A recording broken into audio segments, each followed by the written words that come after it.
It's Monday, January 19th. Today, multiple weather alerts issued and several semis left stranded on the road waiting out the winter conditions.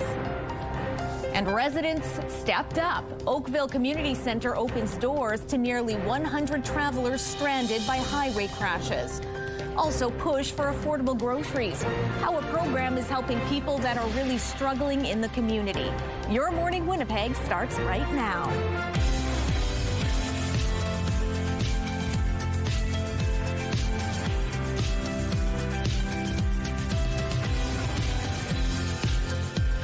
Good morning. Welcome to Your Morning Winnipeg. I'm Catherine Dow, filling in for Rochelle Legacy. Joining me, as always, Terry Gale, keeping an eye on weather. Lots to keep an eye on today, Terry. We'll get to that in a moment, but I'm excited for our live today. Tandy Vera is going to be making her way to the Leaf at Assiniboine Park. They have such a cool exhibit there that they've had a few different times. It's called Fleur de Villes. This one's called Wonder. It kind of blends botanicals and couture. Have you seen this before? It's stunning. It's incredible. Art, I mean, art as well as yeah. Absolutely, and it celebrates all our amazing floral artists in the province. So that's coming up all throughout the show. Terry did not love what Mother Nature was serving up over the weekend. Yikes. Did not leave the house this weekend. No, I can tell you that. Yeah. Honestly, who would if you had the choice? It was so nasty. Actually, Saturday the winds eased a little bit. I did manage to get out very briefly, but then those winds picked up again on Sunday, and that was not pleasant at all. As far as the conditions go this morning, it's minus 28. Winds out of the west, 17 kilometers per hour. The pressure is falling and the humidity is sitting at 75%. So yes, we're waking up in deep freeze conditions. And in fact, we're under an extreme cold warning through much of central and southeastern Manitoba. But really, everybody can throw those extra layers on. It's cold no matter where you are. A few extra clouds here, but there will be some sunshine. And here's some good news today. The sun is setting at 5:02. It's the first time now that we're pushing past 5 p.m. So slightly longer days, but still some very cold days. The clouds, you can see, they're not going to be a complete overcast blanket of it. So those breaks in the clouds will allow a little bit of sunshine to be enjoyed, but only if you are properly dressed. And there's still going to be enough of a breeze that you will find that bite just to be a little bit extra bitter. This is going to last all week long. There is no break from what we're dealing with. I mean, sometimes we're like, oh, it's only going to be a day or two and then it's going to be warming up again. No, throughout the entire week, we're looking at below seasonal temperatures, and really, we're kind of stuck in the deep freeze for the next few days. These heavier clouds will be hanging around for the next few days. Today, a little bit of sunshine, and maybe later this week, a little more sunshine. But taking a look at these temperatures, yes, they're cold, but then they're suddenly getting even colder yet as we're looking later on into the week. I don't even want to say thank you for that forecast, Terry, but thank you. Multiple weather alerts across south and central Manitoba brought several major highway closures on Sunday. Not sure how long it's going to take today, and we're going to wait over here until it's not open. And once it's open, then we will haul again. Take a look at this. This was the Trans-Canada Highway near the perimeter on Sunday morning. A stretch of Highway 1 from Austin to Winnipeg was closed due to poor driving conditions. Stretches of several other highways south and southwest of Winnipeg, including Highway 13, 59, and 75, were also closed. It led to several semis left stranded on the road waiting out those winter conditions. Environment and Climate Change Canada issued both yellow and orange alerts for blowing snow and blizzards early Sunday morning. The agency says this was due to another clipper system passing through the province. Now, as of this morning, Manitoba 511 is showing that Highway 75 is closed from Highway 3 to the U.S. border. Also closed is Highway 23 from Morris to Low Farm. The Prime Minister visited Qatar, looking to get closer to an ally Canada sees as an increasingly important mediator in what Mark Carney calls a dangerous and divided world. CTV's Annie Bergeron-Oliver reports from Doha. Gestures of diplomatic respect fly throughout downtown Doha. 742 flags line the roads, with more projected onto the city's tallest structures. The backdrop fitting for a trip aimed at strengthening the ties of a relationship overlooked for years. In this more uncertain and dangerous world, we've chosen to create greater stability, security, and prosperity together. An elaborate ceremony at the palace setting the stage for a day of meetings, including with the Emir, the country's head of state. Carney says the two leaders agreed to improve trade access and investment in clean energy, AI, and defense. Qatar, who Carney now calls a strategic partner, will also make significant strategic investments in nation-building projects that Ottawa says will supercharge the energy sector.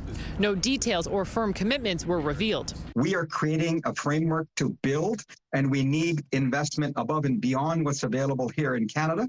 The visit comes as part of Carney's global push to diversify Canada's trading partners and become less reliant on the United States, a country who has threatened to impose increasing tariffs on 8 EU allies who oppose Donald Trump's plan to buy Greenland. We always will support sovereignty and territorial integrity of countries wherever their geographic location is. The Prime Minister leaves Doha for Davos, Switzerland, where he may get the chance to raise his concerns about Greenland directly to the U.S. president. Donald Trump is expected to attend the World Economic Forum, and so are several leaders facing his tariffs. Two multi-vehicle crashes on Friday shut down the Trans-Canada Highway, leaving drivers with nowhere to go until residents of Oakville stepped up. Absolutely amazing. Overwhelming. My phone lit up, social media lit up, the hall filled with people dropping stuff off. Karen Olafson and her husband Devin opened up the Oakville Community Center on Friday afternoon after stranded travelers from the highway closures needed somewhere to stay warm. Karen says Mounties escorted the travelers to the community center. At 6 p.m. on Friday, they were told that the closure could be overnight. She posted a call out on her social media for supplies, and that's when support flooded in. Within 2 hours of making that post, the center was filled with food, air mattresses, bedding, enough to keep nearly 100 travelers warm. I mean, that was just so overwhelming with how quickly everybody came together and how my phone lit up with, how can I help? Right? It was, do you need me there? What can I bring? What do you need? It was truly amazing. Karen's former workplace, Sunnyside Colony, arrived with 2 truckloads of supplies. 6 local families even took travelers into their homes for the night. Karen says the response showed the strength of their small Manitoba community. Today marks the official start of the federal government's new firearm buyback program. Beginning on Monday, anyone who has a possession and acquisition license will be receiving either an email or letter from the National Firearm Center. It will have instructions on how you can find out if you have a prohibited firearm that is eligible for compensation and how to go about obtaining it.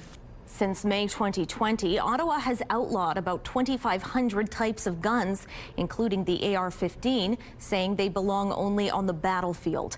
Valid license holders choose not to participate in the buyback program must dispose of or permanently deactivate their banned firearms and devices before an amnesty period ends on October 30th. Several provinces have said they're not interested in taking part. The federal public safety minister says he hopes a compromise can be reached, but everyone will be expected to comply with the law.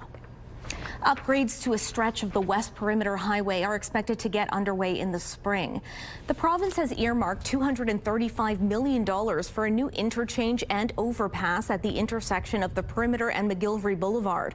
That price tag includes engineering, design, land acquisition, utility relocation, and the actual construction. The project includes a 4-lane divided highway and a 2-lane undivided overpass. It's expected to wrap up by 2030. A Made in Manitoba partnership is set to open in Winnipeg next month. Stella's, Stella's homegrown, made in Manitoba, made in Winnipeg. So is EQ3. And work is underway to open a Stella's Cafe in the EQ3 Furniture Company's flagship store at CF Polo Park. A former cafe on the premises closed in the fall. The company then approached Stella's to fill the void. The Stella's Cafe will be a counter service instead of a sit-down restaurant, but it'll still feature family recipes made from scratch. A reduced menu, but many of Stella's wonderful products, some of our salads, our sandwiches, coffees, London Fog. Stella's also plans to introduce wine and beer to the new location. It's putting a few more pieces in place and hopes to open in early February. Are you sick of the snow and cold? I am. Well, Well, it doesn't matter to this guy. The team at Cochrane's Ontario Polar Bear Habitat is sharing this magic moment. That's Henry the polar bear playing with a pumpkin in the snow. The Habit says pumpkins can be both food and fun. Now, taking a look at the current traffic situation, maybe you just want to stay with him, actually. Not a lot to report. I think everyone is like, forget this with the blowing snow and those roads. Looks like a very clear drive along the Norwood Bridge. Of course, we expect that to change. So if you have any traffic tips or updates to share, please text them to us at 10400. Saying good morning to CTV's Tandy Vera, who is live this morning at the Leaf. Tandy, I'm jealous of your assignment. It's such an incredible exhibition there. Yeah, good morning, Catherine. Good morning, Manitoba. I gotta say, when I walked in here, I was just taken away by how breathtaking everything is, and it smells incredible as well. The Leaf has put on this new exhibit. It's called Fleur de Villes Wonder, and it features so many floral mannequins inspired by the natural wonders of the world. So if you're looking into Victoria Falls in Zambia and Zimbabwe, Australia's Great Barrier Reef, even the cherry blossoms in Japan, it's honestly breathtaking. And you can see that the local artists took so much time and dedication into making these intricate designs, and I'm so looking forward to chatting to a few of them later on during the show, and I'm kind of excited for this, so stay tuned here at Fleur de Villes. It looks Wonder. absolutely stunning, Tandy. Enjoy the moment, or morning rather, and moment. We'll see you later in the show. Not to mention how warm and toasty. Well, I was just going to say, Terry, I don't think you're enjoying the moment right now. But I'm smiling. Okay, no, it's not pleasant out here this morning. I'm properly bundled up. I'm only going to be out here for a minute, but keep in mind that we do have extreme cold warnings in place, and spending long periods of time outdoors isn't really recommended. So we know that frostbite can occur very quickly. You're going to need to make sure that all of those extremities are covered up and that you are keeping a decent pace out here. If you've got places to be or a walk or something, that's the best way to stay warm, is keep moving. Anyway, minus 27 is where we're sitting right now, feeling like minus 38. That's with the 15K wind out of the west, the pressure falling and the humidity sitting at 74%. Still dark out here. The sun will be rising at 8:18. And I mentioned earlier this morning that it's setting after 5 p.m. At 5:02 is official sundown. We will be seeing some sunshine today eventually once it rises. More of a mix of sun and cloud. There will be some clouds, certainly, but some breaks in those clouds to at least let a little bit of sunshine through to enjoy, although probably not enjoying blissfully with these cold temperatures, which, by the way, will be sticking around all week and getting even colder toward the latter part of the week. Taking a break right now, but we'll be back with your Morning Winnipeg. Weather is brought to you by Canadian Footwear, helping you find the perfect fit.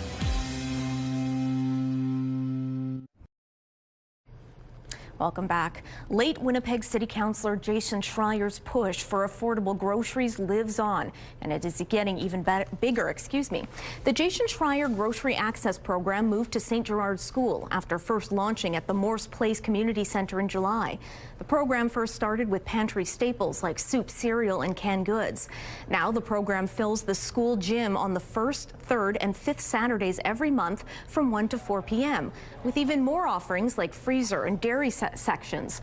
Project manager Christian Swerida says the program has grown so much it's turned into a full-time job for him. I spend days hauling food. I store it everywhere I possibly can, and I find a big part of this is just finding sale prices in the flyers and getting the stores to allow what they call a waiver limit. So they'll waive the limits and allow me to do basically group shopping for the community. The volunteers say the program boosts confidence for families relying on it, with some residents placing group orders for neighbors who aren't mobile. Swerda was Schreier's assistant for 3 years and says Schreier often hauled food late at night with him, filling his own living room with supplies before his passing. The city of Brandon launched its crisis response unit last fall, and now it's getting a financial boost from the province. Brandon police officers are partnering with psych nurses from Prairie Mountain Health on the initiative. The unit was created to de-escalate situations and provide clinical intervention on calls where people are experiencing a mental health crisis. Brandon Police Chief Tyler Bates says it's about providing a compassionate response to community members.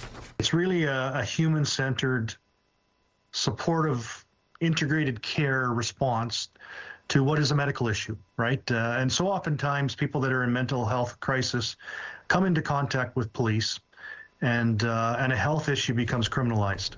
The crisis response unit includes 2 full-time police officers, 3 full-time mental health clinicians, and peer support workers.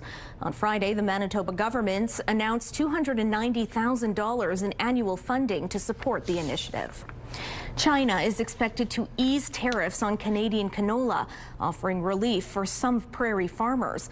But there are other crops and challenges to consider. CTV's Allison Bamford explains. Farmers are browsing some of the greatest gadgets in the field. And then you split up the fan direction. But shopping around won't help producers if their crop can't grow a profit. Now we have to figure out what's going to lose the least amount of money. The cost of production is up while crop prices have slipped substantially. Trade uncertainty and overproduction are driving the markets down, even with China's new trade agreement that will lower tariffs on canola and peas. Losses on other crops like wheat, lentils, and barley could be huge. It could easily be $100 an acre. And $100 an acre on 10,000 acres is pretty easy math at $1 million. Misery loves company. Those coming off an above-average crop year plan to cut production costs just to break even if market prices stay the same. It's not going to be easy, that's for sure. For producers in the Southwest who've faced consecutive droughts, crop write-offs, and dwindling insurance payouts, another bad year could break them. Young growers are just going to leave because if guys are just starting to get into it, there's no hope for them. Current data shows abnormally dry and moderate drought conditions in the southwest corner, but there's hope in the weather forecast. A La Nina is expected to bring cooler, wetter conditions that could last until spring. We're in a much better position than we have been for a while. As always, the weather will be a big question mark, but if global trade uncertainty is resolved, farmers say they might have a chance to break even or turn a profit this growing season. Allison Bamford, CTV News, Saskatoon. One of Winnipeg's oldest surviving buildings is celebrating its 175th anniversary this year, but it needs your help to make sure it's here for years to come. It had a variety of uses over its years. The building, which now houses St. Boniface Museum, started as a convent for the Grey Nuns in 1851. Over the years, it's also acted as an orphanage, seniors' home, nursing school, and was the first location of St. Boniface Hospital. But with age comes the need for renewal. And to support that, the Friends of St. Boniface Museum have launched a capital campaign. It has seen the city evolve and grow from dirt roads to what we see now. And I think that so many people in our communities have roots going back to when Winnipeg started and to when St. Boniface started, that there is definitely going to be a sentiment that they want to see this survive. The museum has raised $4.5 million so far, but needs another $1.5 million for the final phase. It hopes to be able to reopen by September 7th, its anniversary date, with a celebration.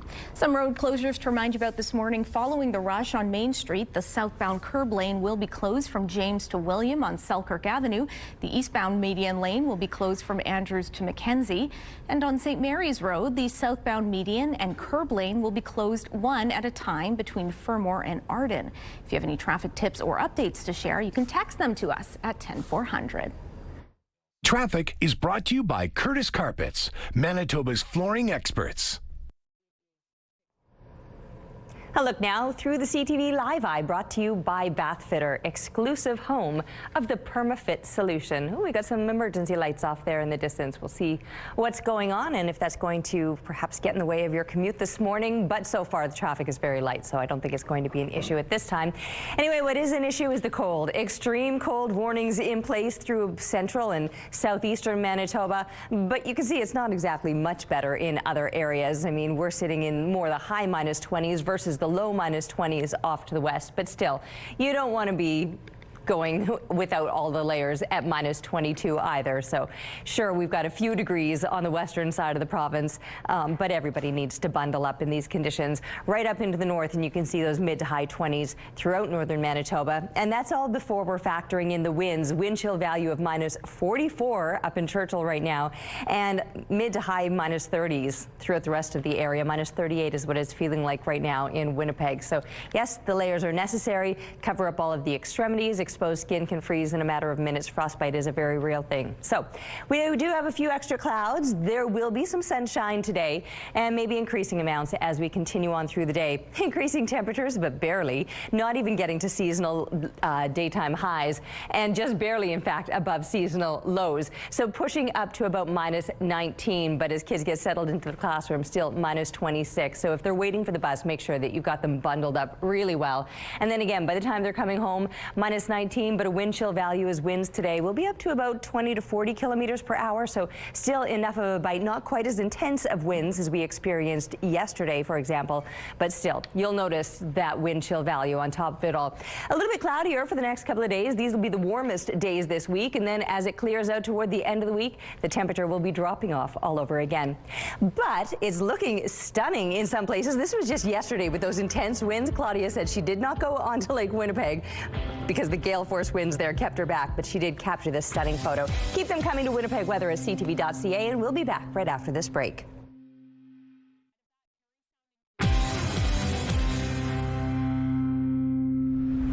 Snap a pic for your chance to win with our Best in Fest contest. Festival de Voyageur returns February 13th to 22nd, and we want to see how you're gearing up, whether it's snowshoeing, beard growing, or building a snow fort. Whatever it is, we want to see it. Upload your photos to our website, ctvwinnipeg.ca, or post it to our social media using the hashtag BestInFestContest. Weekly winners will be selected to win a 4-pack of passes to Festival de Voyageur. The Railside at the Forks is officially underway. The new mixed-use neighborhood in downtown could serve as a model for other cities. CTV's Alex Carpa explains. A long-planned development called Railside at the Forks in Winnipeg has officially started construction. The plan is to develop this surface parking lot in the city's downtown into a mixed-use neighborhood. Public spaces are not a nice-to-have.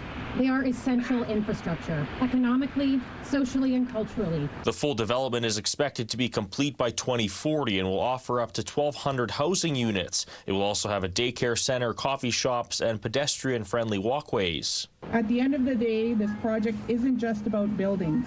It's about building community. The vision of this development was to take this underutilized parking space and put much needed housing here, a model that some housing experts believe some other cities across the country could follow. The vast majority of Canadians live in urban areas, and that's a trend that's increasing, right? We're urbanizing more, and that's happening around the world. It's a step Daniel Foch says is away from the car-based world that Canada and much of North America was built on. He says utilizing these spaces is good, but there are some challenges. The infrastructure is lagging in most cases. Canada is very bureaucratic, and we're not exceptionally good at bringing mass infrastructure projects into existence. Prime Minister Mark Carney is promising more affordable housing through his Build Canada Homes plan, but a Winnipeg outreach worker says the plan should also include repurposing vacant and derelict buildings. We need to make the best possible use of what we do have, and there should be a plan that protects, some of these older buildings. Canadian housing starts did, however, rise 5.6% in 2025, according to the Canada Mortgage and Housing Corporation, as starts increased more than expected in December. Alex Carpa, CTV News, Winnipeg. Looking outside on Provencher Bridge, 1 or 2 cars out there, but most taking it easy this morning. We're going to take a break. So much more Your Morning Winnipeg still to come.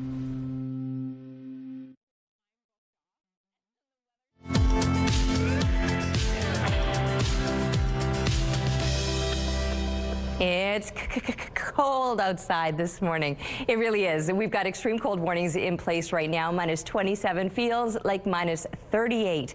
That's with a wind 15 kilometers per hour, so not even a strong breeze, but it sure does make a difference.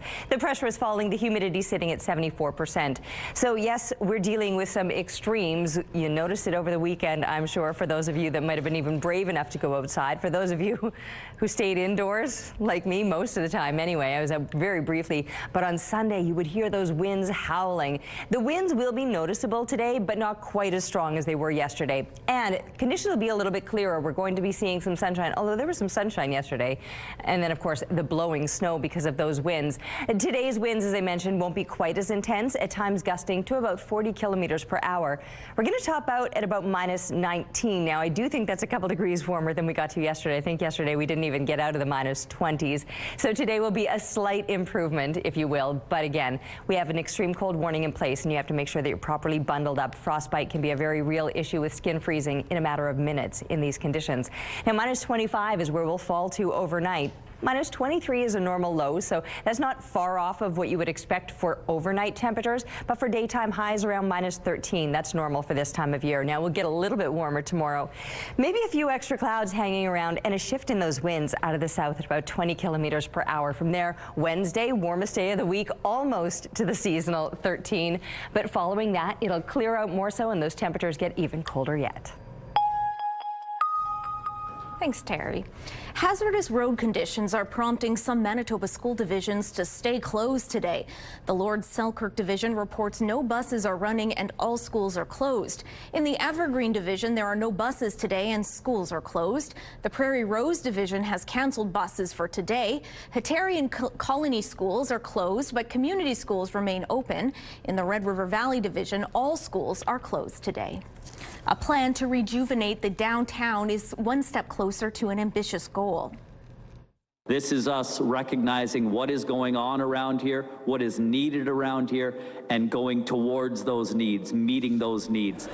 Why Winnipeg introduced its Heart of the City Capital campaign in June 2024 with a fundraising goal of $18 million. And on Friday, it celebrated surpassing the $10 million mark. The Y's president and CEO says the downtown facility's future is bright, just years after it nearly closed. The whole entire year of 2022, we really had to make a decision whether we were going to shut down the downtown Y. We had lost millions in operating since 2018, or if we were going to stay. But staying means we need to redevelop, we need to reinvigorate, we need to figure out what community needed from us now, because it's not the same as what they needed from us in the 80s or the 90s or even 10 years ago. The redevelopment will include an indoor splash pad, community classrooms, and plenty of upgrades throughout the facility. They also plan to expand childcare spaces along with mental health and newcomer services. The Manitoba government is the largest donor to date, chipping in $5 million through its Sport, Culture and Heritage and Tourism Department. U.S. President Donald Trump has used national security concerns to justify imposing tariffs. But when it comes to critical minerals, the U.S. is using the same justification to back away from such levies.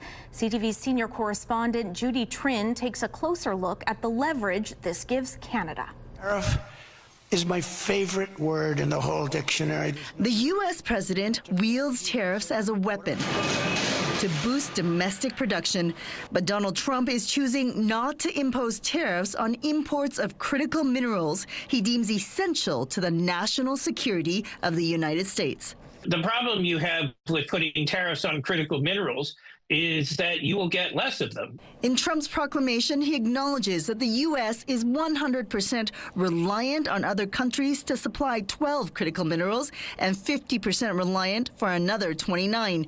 The U.S. needs access to lithium, copper, cobalt, and others to build its military weapons.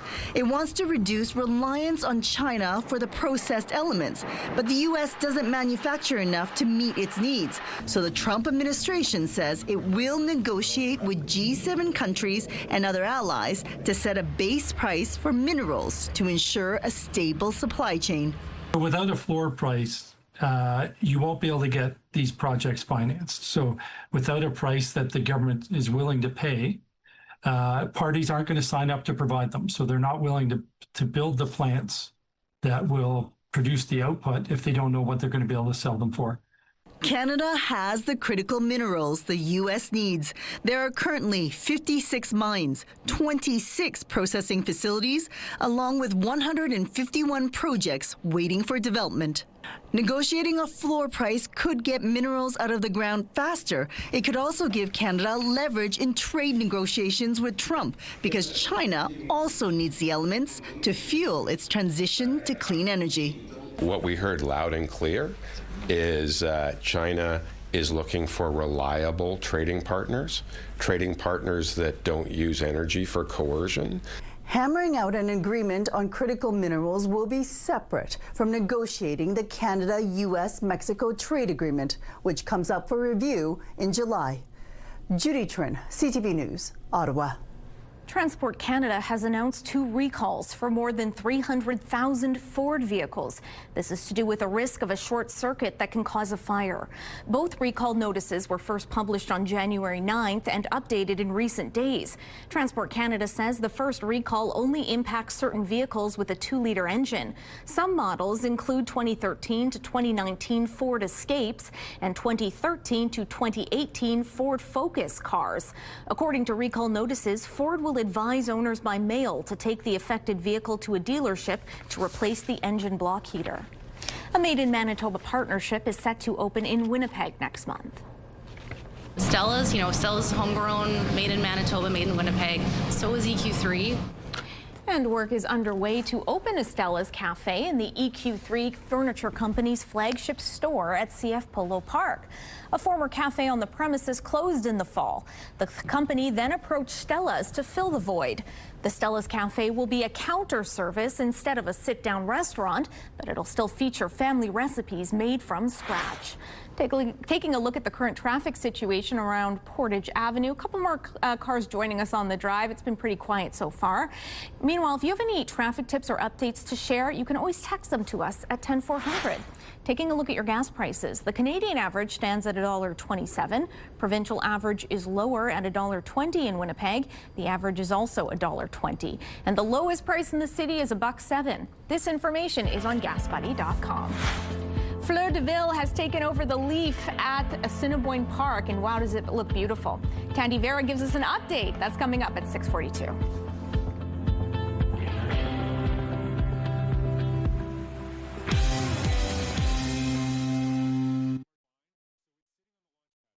Weather is brought to you by Garage Masters, your complete garage specialists. All right, spending long periods of time outdoors today is not recommended. We are under an extreme cold warning. Exposed skin can freeze very quickly. Frostbite, a very real factor on a day like today. So do make sure that you're taking necessary precautions. And that being said, I want to give a shout out to my crew because I come out here, I stand and I talk for about a minute and I'm back inside again where it's nice and warm. My crew comes out ahead of me, sets up the lights, does all of that, and they shovel the space, which after the winds of the weekend, that is no small feat. So on this Blue Monday, they were feeling a little bit blue, and I want you to know that I appreciate you and thank you very much for all that you do. All right, minus 27 is what we're waking up to. It's feeling like minus 38 out here this morning. I mentioned the winds. They're not intense winds, but still they add a bite. Obviously a minus 38 wind chill value, and it's only a 15K wind out of the west. Now, around the province, we're going to be feeling the chill, especially here on the eastern side, a few degrees colder than the western side. We will get to enjoy a little bit of sunshine today. Enjoy being a very suspect word when we're dealing with temperatures as they will be. But there will be a little bit of sunshine today, maybe less so tomorrow as those clouds build up. And the temperatures, yes, they're going to remain cold all throughout this week. We got Tandy Vera out on location. Let's check in where she's at and how cold she is. Not at all. Hey, Tandy. Good morning, Terry. Good morning, Manitoba. I'm actually pretty warm because I'm so excited. I'm here at the Leaf. They have a new exhibit on called Fleur de Villes, and I'm joined by Elizabeth Adam. Thank you for joining us this morning. Thank you so much for having us. Now, this exhibit is beautiful, breathtaking. To someone who doesn't know, what is Fleur de Villes? Fleur de Villes is Flowers of the City, so we are a global brand and we connect with local florists, wholesalers, venues in all of the cities that we go to promote the local talent in every city. And they have these beautiful floral mannequins. Can you tell me a little bit about that? Yeah, absolutely. So right now, here at the Leaf, we are showcasing our new show, Fleur de Villes Wonder. These mannequins are completely covered in botanicals, and they are showcasing the landscape of each natural wonder of the world. That's amazing, and honestly, breathtaking. I keep saying that. It's just so beautiful. And people get to vote for their favorite display. Yeah, absolutely. So, like the level of floral artistry in Winnipeg is second to none. Like, it's absolutely incredible. And each florist is given a creative brief, and there is judging criteria. So, you know, for example, they're judged on, you know, most realistic. They're judged on, you know, most creative. The florists vote for each other. And then we also have fan favorites. So right now the fans are voting for their favorite installation. And honestly, I don't know how they're going to choose. Do you have a favorite so far? I can't say. And so far, what do you feel like the response from Winnipeg has been? Oh my goodness, the response from Winnipeg has been absolutely fantastic. You know, it was like my heart was so full to see a lineup out the door at this fantastic venue the day that we opened the show. You know, despite blizzard conditions, people are still coming in huge numbers to the Leaf to see this show. And, you know, our hearts are just like so full that Winnipeg has welcomed us in the way that they have. And we're just so happy to be here showcasing the floral artistry that exists in this city. That's amazing. That's beautiful. Do you have any last minute tips or one thing you'd like to say? I would just say that, you know, I feel so welcomed by the florists in Winnipeg and so grateful for the effort that they've put into this show. It really has been such a success due to like the fantastic team at the Leaf, the fantastic florists in Winnipeg. And, you know, I would always be happy to come back to this city and work with everyone here at the Leaf and the florists, you know, anytime that they would have us. That's amazing. Well, thank you so much for joining us. Thank you so much for having us. Absolutely. Yeah.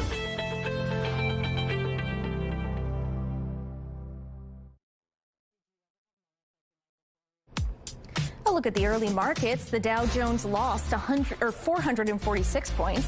The Nasdaq is down 399 points. The S&P index dipped 79 points. The Canadian dollar rose to 72.0 cents US. Overseas, the Hang Seng fell 281 points, and the Nikkei dropped 352 points. Welcome back.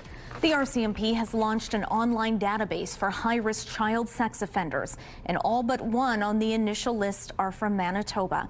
8 of the 9 offenders on the publicly accessible database live in this province, while the other is from Prince Edward Island. Mounties say the database contains information about people found guilty of a sexual offense against children who also pose a high risk of committing crimes of a sexual nature. It's not affiliated or linked with the National Sex Offender Registry, which is only accessible to law enforcement. Only a few hundred people remain behind in Qatari First Nation. Most fled the community in northern Ontario because of a water contamination crisis. They're eagerly awaiting answers for when they can return home. CTV's Camille Calamari reports. This small hotel room is now Talisha Wesley's temporary living space in Niagara Falls. Use your other hands. With no idea to make it feel like home somehow. When she might get to go back home because of an ongoing water contamination crisis in her community. No showers. We can't drink the water, not even the filtered. I was making juice, right, and I got sick. Everybody got sick. Everybody's still sick. Hotels in Niagara Falls now housing hundreds of members of the Qatari First Nation while they endure a devastating water crisis. It's been just over 2 weeks since the fly-in community in northern Ontario declared a state of emergency. The remote reserve of more than 2,000 residents, most of them forced to evacuate. Are you leaving? Including Rebecca Friday. It's an awful experience. It's a scary thing. This one is more like a shocker to me because it's a sudden thing. Early this month, the community's water treatment plant failed. Fresh water systems contaminated, sewage creeping into homes, flooding the reserve's only clinic. The sewage system, as we're seeing, is in fairly poor shape, and it appears that it hasn't been maintained to the level that it used to be maintained. The First Nation has had to evacuate multiple times over the past 2 decades because of constant flooding from the nearby river that also continues to eat away at their already crumbling infrastructure. The community has a relocation agreement with the federal government. The community wants to be able to relocate to a place that is, not experiencing these flooding issues, the water issues. While the Qatari First Nation pushes for timelines for a new permanent home, pretty much it. Those who evacuated south with this message to Ottawa. I would like for them to at least experience a day over there just to see what it's like, because it's really frustrating. Trying to make the most, for now, of their temporary home. Kamal Karamali, CTV News, Niagara Falls. European leaders are now speaking out over U.S. President Donald Trump's plan to impose tariffs on 8 countries if they oppose his takeover of Greenland. Out of the 8 countries who happen to be in the Arctic, 7 are NATO members, so we're actually quite well prepared to deal with existing and future security challenges in the Arctic. So that's a double message, a dual message that we're sending to our friends in the United States of America. Norway's foreign minister says President Trump's proposed tariffs are unacceptable. Denmark's prime minister took to social media writing, quote, "Europe won't be blackmailed." The new tariffs would be imposed on Denmark, Finland, France, Germany, the Netherlands, Norway, Sweden, and the UK. President Trump says the tariffs would be on all goods sent to the U.S., starting at 10% in February and then jumping to 25% in the summer. As of this morning, Manitoba 511 is showing Highway 75 closed from Highway 3 to the border, to the U.S. border. Also closed is Highway 23 from Morris to Low Farm, and a traffic advisory from Winnipeg Police. Highway 59 southbound at Perimeter closed due to extreme poor road conditions all the way to St. Malo. Otherwise, if you have any traffic tips, text them to us at 10400. Yeah, really not surprised about those closures given how wicked those winds were yesterday, blowing around all of that snow. And even though the winds were a little bit lighter this morning, there's still going to be some issues out there, mostly due to the cold now. -27 feels like -38 with that 15K wind out of the west. The pressure is falling and the humidity is sitting at 74%.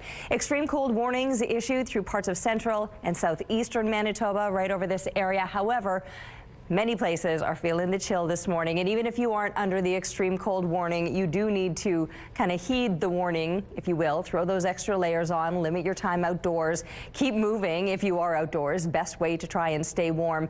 But even then, try to kind of contain that to shorter blocks of time. Right up into the north, again, winds will be a factor. That's what that icon is showing you up around Churchill, -26, mid-20s through the rest of the area. Some places might see a little bit of light flurry activity up in that far northeastern corner of the province. Northwestern Manitoba, a little bit sunnier, a little bit brighter. Once you're moving more into the more north central stretch, you could be encountering a little bit of that flurry activity. High -teens, those are the average temperatures that we're going to be seeing now through the south, but around 13 degrees would be a normal daytime high, so we will be a few degrees below that today. Enjoy that little bit of sunshine that we'll get to see. Tomorrow we'll probably have a few more clouds that will have built up, and the temperatures might rise just a couple of degrees over the next couple of days, but still never making it to the seasonal -13. As warm as we get will be about -14 with those heavier clouds the next couple of days before the mercury plummets all over again.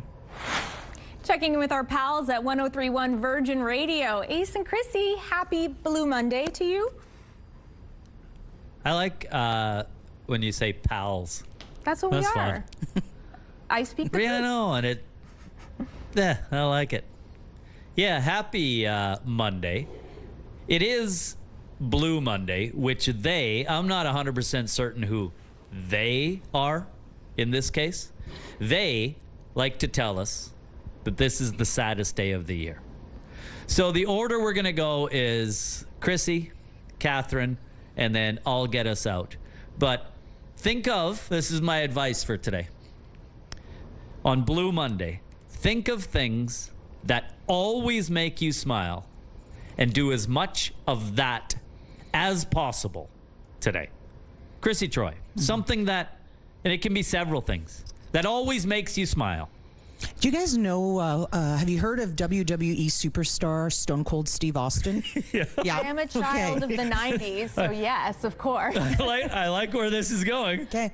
Well, my algorithm, they tell you shouldn't be on your phone, and I agree with that, but my algorithm always throws me to the Bone Skull Ranch where Steve Austin now lives, and he's got 2 cats, Macho and Poncho, and for a man that gruff to love his cats so much, he's always taking pictures of them. Sometimes Macho's sitting on the horse Abby, he's taking pictures of his roosters. This is actually one of his cats here that I'm wearing on my shirt. That makes me happy all the time. I love it. Okay. I love it. Catherine, something that always brings you joy and happiness. I like to find old Richard Simmons workouts and do them. And that's a awesome. Good way. Yeah, because you can be inside and warm and work out and you sweat to the oldies.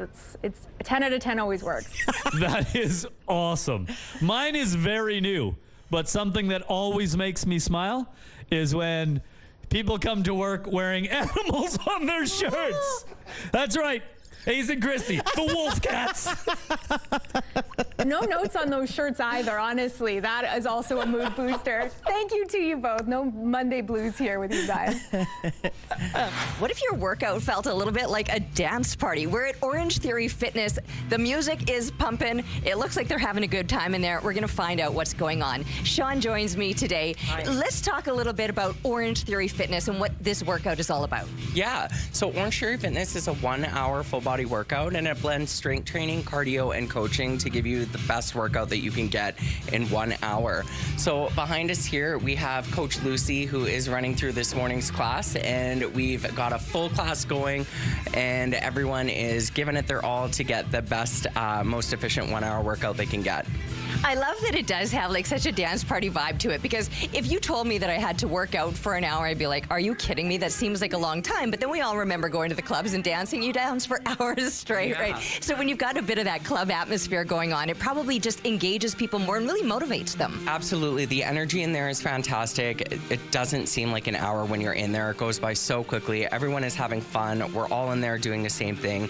Our workout is for all fitness levels, so it's a super welcoming atmosphere and environment to come into. It's a great community to be a part of. Okay, and there's several locations throughout the city, right? So there's probably one close to you wherever you're at. Absolutely. So we have 3 locations here in Winnipeg. This is the Sage Creek location. We have one in the Taylor location and one in East St. Paul. First class is always free, so you can give your local studio a call and get signed up to come try a first free class. I love that little try before you buy incentive too, right? And I mean, once we're into the new year, people are starting to think about those health goals, right? It's a really busy time of year for people to get back into a fitness routine and to start setting some new fitness goals. Okay, so if people do want to like check this out, how do they find you? How do they find out more for any of the locations? Yeah, so you can go to orangetreefitness.com to check out the website to find a location nearest to you.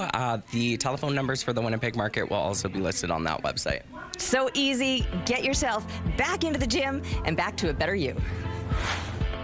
It's looking like traffic is picking up along Osborne Street on this very chilly Monday morning. We're going to take a break, but we've got so much more Your Morning Winnipeg to boost your mood. Don't go anywhere. It's Monday, January 19th. Today, stepping up to help. How a Manitoba community supported a group of stranded drivers. Plus, Carney in Qatar. What the Prime Minister has to say following a day of meetings. And continuing the legacy. How Jason Schreier's push for affordable groceries lives on. Your Morning Winnipeg starts right now.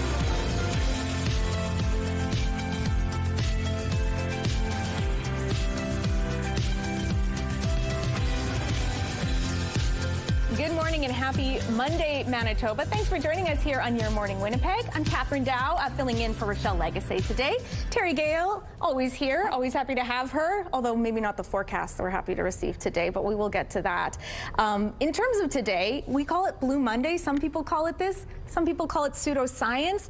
But either way, we do know that seasonal depression, winter blues are very much a thing, especially when you live in this harsh winter climate. So later on this hour, we're going to be chatting with a psychologist about is there any factual science behind Blue Monday? And other than that, what we can do to boost our moods when maybe the weather isn't so favorable to that.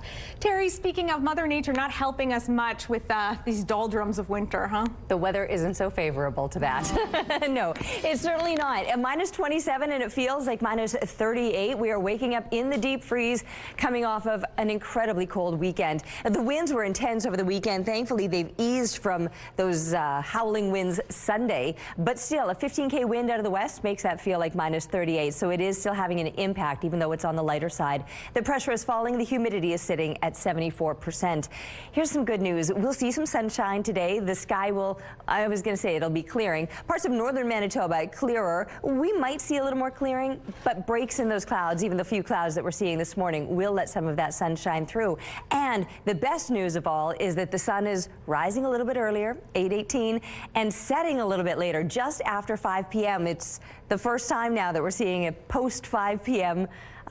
sunset. So that's something to celebrate in and of itself. The weather itself, no, not so much. We're not going to be celebrating at all throughout this week. We will perhaps, like I said, see a little bit of that sunshine today, but then some heavier clouds are going to be moving in. They'll be moving in on what will be the warmest days of the week, Tuesday, Wednesday. However, even that bit of a warm-up that's coming over the next couple of days still doesn't even take us to what is normal for daytime highs. We're remaining below seasonal all week long, minus 13. That would be that normal high, and you can see we're not even going to get there, but we'll fall much farther from it with plenty of sunshine as we're looking toward the latter part of the week and the weekend, but these temperatures getting even colder yet. Oh, our art. So there's something to put a smile on your face. I sounded like a pirate there, didn't I? Anyway, thank you, Tyson, for this. I think it's a snowman playing basketball. I love what you've done there. Anyway, keep the pictures coming to Winnipeg Weather at ctv.ca. Arr. The Weather Art of the Day is brought to you by 103.1 Virgin Radio. Ahoy, Terry. Thank you for that. And meanwhile, hazardous road conditions are prompting some Manitoba school divisions to stay closed today. The Lord Selkirk division reports no buses are running and all schools are closed. In the Evergreen division, there are no buses today and schools are closed. The Prairie Rose division also has canceled buses for today. Qatari and Colony schools are closed, but community schools remain open. In the Red River Valley division, all schools are closed today, and the Lakeshore division has closed all of its schools. Two multi-vehicle crashes on Friday shut down the Trans-Canada Highway, leaving drivers with nowhere to go until residents of Oakville stepped up. Absolutely amazing. Overwhelming. My phone lit up, social media lit up, the hall filled with people dropping stuff off. Karen Olafson and her husband Devin opened up the Oakville Community Center on Friday afternoon after stranded travelers from the highway closures needed somewhere to stay warm. Karen says Mounties escorted the travelers to the community center. At 6 p.m. on Friday, they were told that the closure could be overnight. She posted a call out on her social media for supplies, and that's when support flooded in. Within 2 hours of making that post, the center was filled with food, air mattresses, bedding, enough to keep nearly 100 travelers warm. But I mean, I was just so overwhelming with how quickly everybody came together and how my phone lit up with, how can I help? Right? It was, do you need me there? What can I bring? What do you need? It was truly amazing. Karen's former workplace, Sunnyside Colony, arrived with 2 truckloads of supplies. 6 local families even took travelers into their homes for the night. Karen says the response showed the strength of their small Manitoba community. The Prime Minister visited Qatar, looking to get closer to an ally Canada sees as an increasingly important mediator in what Mark Carney calls a dangerous and divided world. CTV's Annie Bergeron-Oliver reports from Doha. Gestures of diplomatic respect fly throughout downtown Doha. 742 flags line the roads, with more projected onto the city's tallest structures. The backdrop fitting for a trip aimed at strengthening the ties of a relationship overlooked for years. In this more uncertain and dangerous world, we've chosen to create greater stability, security, and prosperity together. An elaborate ceremony at the palace setting the stage for a day of meetings, including with the Emir, the country's head of state. Carney says the 2 leaders agreed to improve trade access and investment in clean energy, AI, and defense. Qatar, who Carney now calls a strategic partner, will also make significant strategic investments in nation-building projects that Ottawa says will supercharge the energy sector. No details or firm commitments were revealed. We are creating a framework to build, and we need investment above and beyond what's available here in Canada. The visit comes as part of Carney's global push to diversify Canada's trading partners and become less reliant on the United States, a country who has threatened to impose increasing tariffs on 8 EU allies who oppose Donald Trump's plan to buy Greenland. We always will support sovereignty and territorial integrity of countries wherever their geographic location is. The Prime Minister leaves Doha for Davos, Switzerland, where he may get the chance to raise his concerns about Greenland directly to the U.S. president. Donald Trump is expected to attend the World Economic Forum, and so are several leaders facing his tariffs. In Chile, 16 people are dead and thousands more are now homeless as wildfires continue to rage in the southern part of the country. The fires have destroyed at least 250 homes and consumed almost 8,500 hectares. Extreme temperatures continue to complicate efforts for firefighters. Chile has experienced extreme heat waves and devastating wildfires since the beginning of the year. Late Winnipeg City Councillor Jason Schreier's push for affordable groceries lives on, and it's getting bigger. The Jason Schreier Grocery Access Program moved to the St. Gerard School after first launching at the Morse Place Community Centre in July. The program first started with pantry staples like soup, cereal, and canned goods. Now the program fills the school gym on the 1st, 3rd, and 5th Saturdays every month from 1 to 4 p.m., with even more offerings like freezer and dairy sections. Project manager Christian Swerida says the program has grown so much it's turned into a full-time job for him. I spend days hauling food. I store it everywhere I possibly can, and I find a big part of this is just finding sale prices in the flyers and getting the stores to allow what they call a waiver limit. So they'll waive the limits and allow me to do basically group shopping for the community. Volunteers say the program boosts confidence for families relying on it, with some residents placing group orders for neighbors who aren't mobile.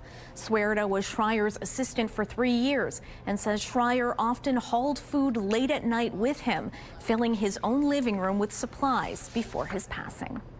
Are you sick of the snow and cold? Well, it doesn't seem to matter to this guy.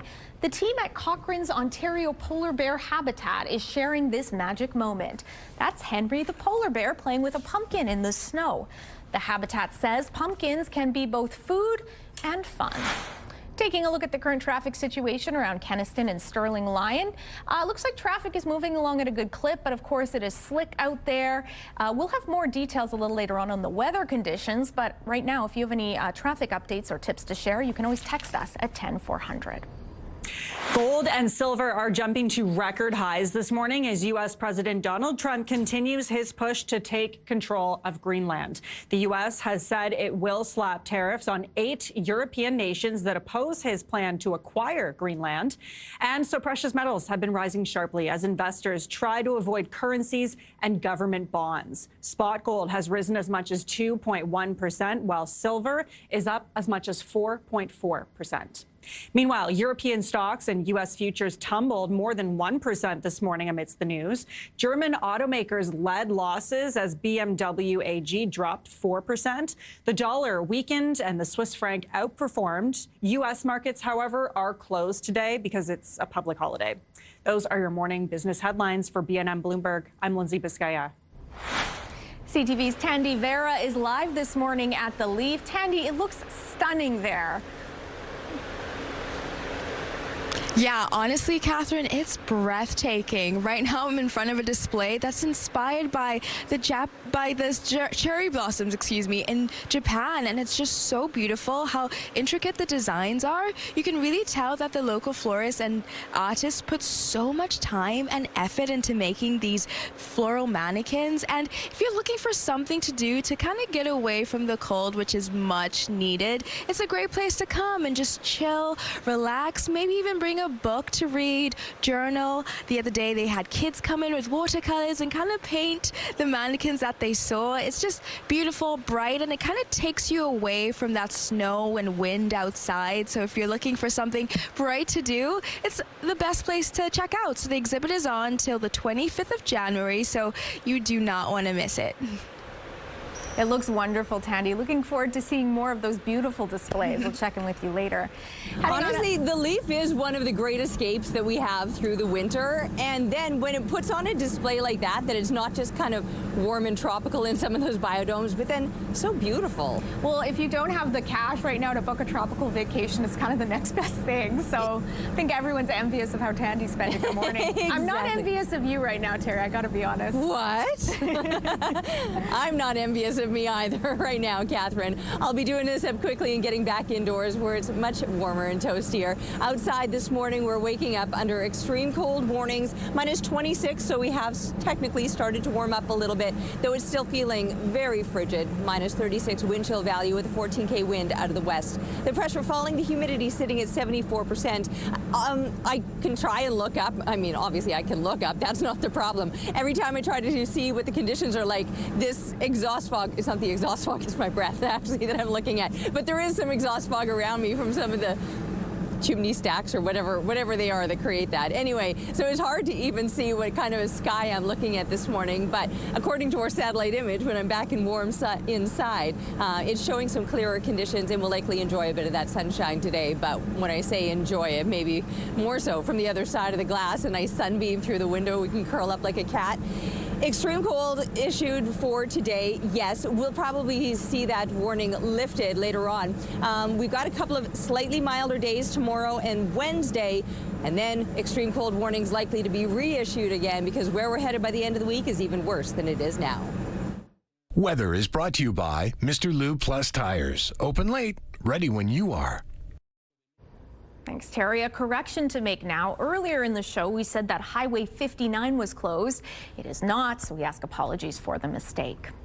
Time now for our question of the day. Today is National Popcorn Day, something I'm very passionate about. So we are asking, how do you like your popcorn? Do you like butter? Do you like not? Do you like candy? Let us know. Text your answers at 10400 and make sure to follow the automated instructions so we can feature your response.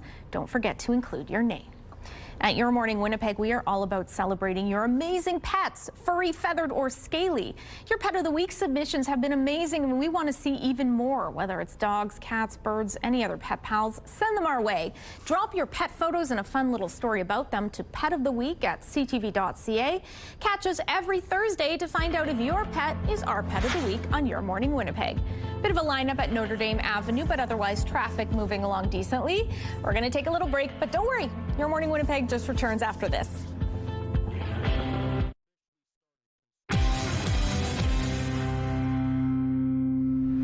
Welcome back. Multiple weather alerts across south and central Manitoba brought several major highway closures on Sunday. Not sure how long it's going to take today, and I'm going to wait over here until it's not open. Once it's open, then we will haul again.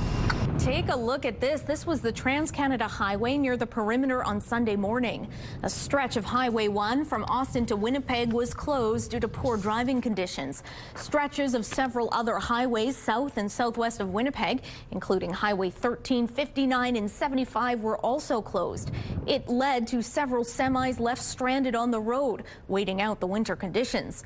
Environment and Climate Change Canada issued both yellow and orange alerts for blowing snow and blizzards early Sunday morning. The agency says this was due to another clipper system passing through the province. As of this morning, Manitoba 511 is showing Highway 75 closed from Highway 3 to the U.S. border. Also closed is Highway 23 from Morris to Low Farm.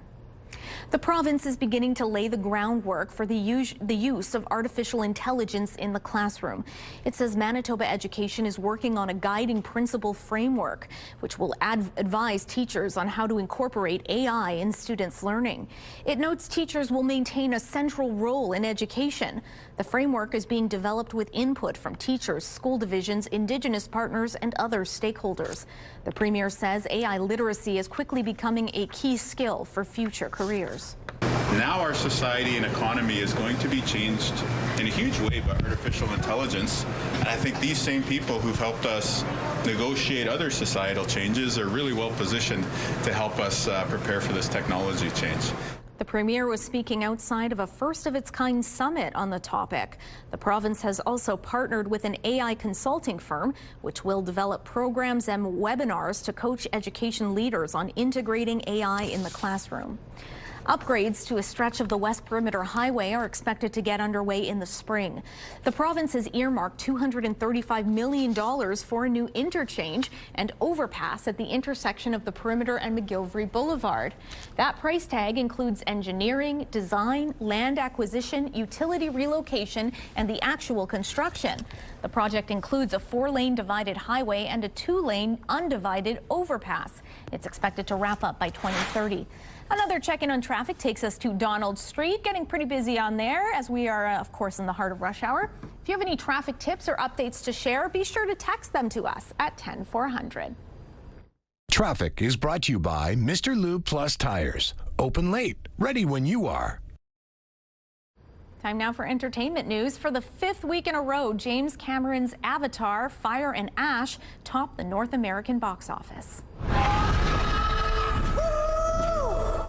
The third installment of the blockbuster Fantasy raked in an additional $17.2 million from Monday to Friday. That's according to industry estimates. Exhibitor Relations says the film's worldwide total sits at more than $1.3 billion. It's the 4th time a film from the celebrated Canadian director has surpassed the $1 billion mark after the first 2 films in the series and Titanic. Canada's own Rachel McAdams is getting her own star on the Hollywood Walk of Fame. Didn't you write me? Why? It wasn't over for me. I waited for you for 7 years. Originally from St. Thomas, Ontario, the actress is known for her show-stopping performances in classics like The Notebook and Mean Girls, and her Oscar-nominated role in 2015's Spotlight. The 47-year-old's on-screen career has spanned more than 2 decades. A ceremony honoring McAdams with the star is set for Tuesday.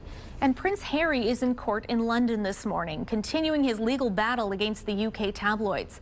The Duke of Sussex arrived at the London High Court for the start of opening statements.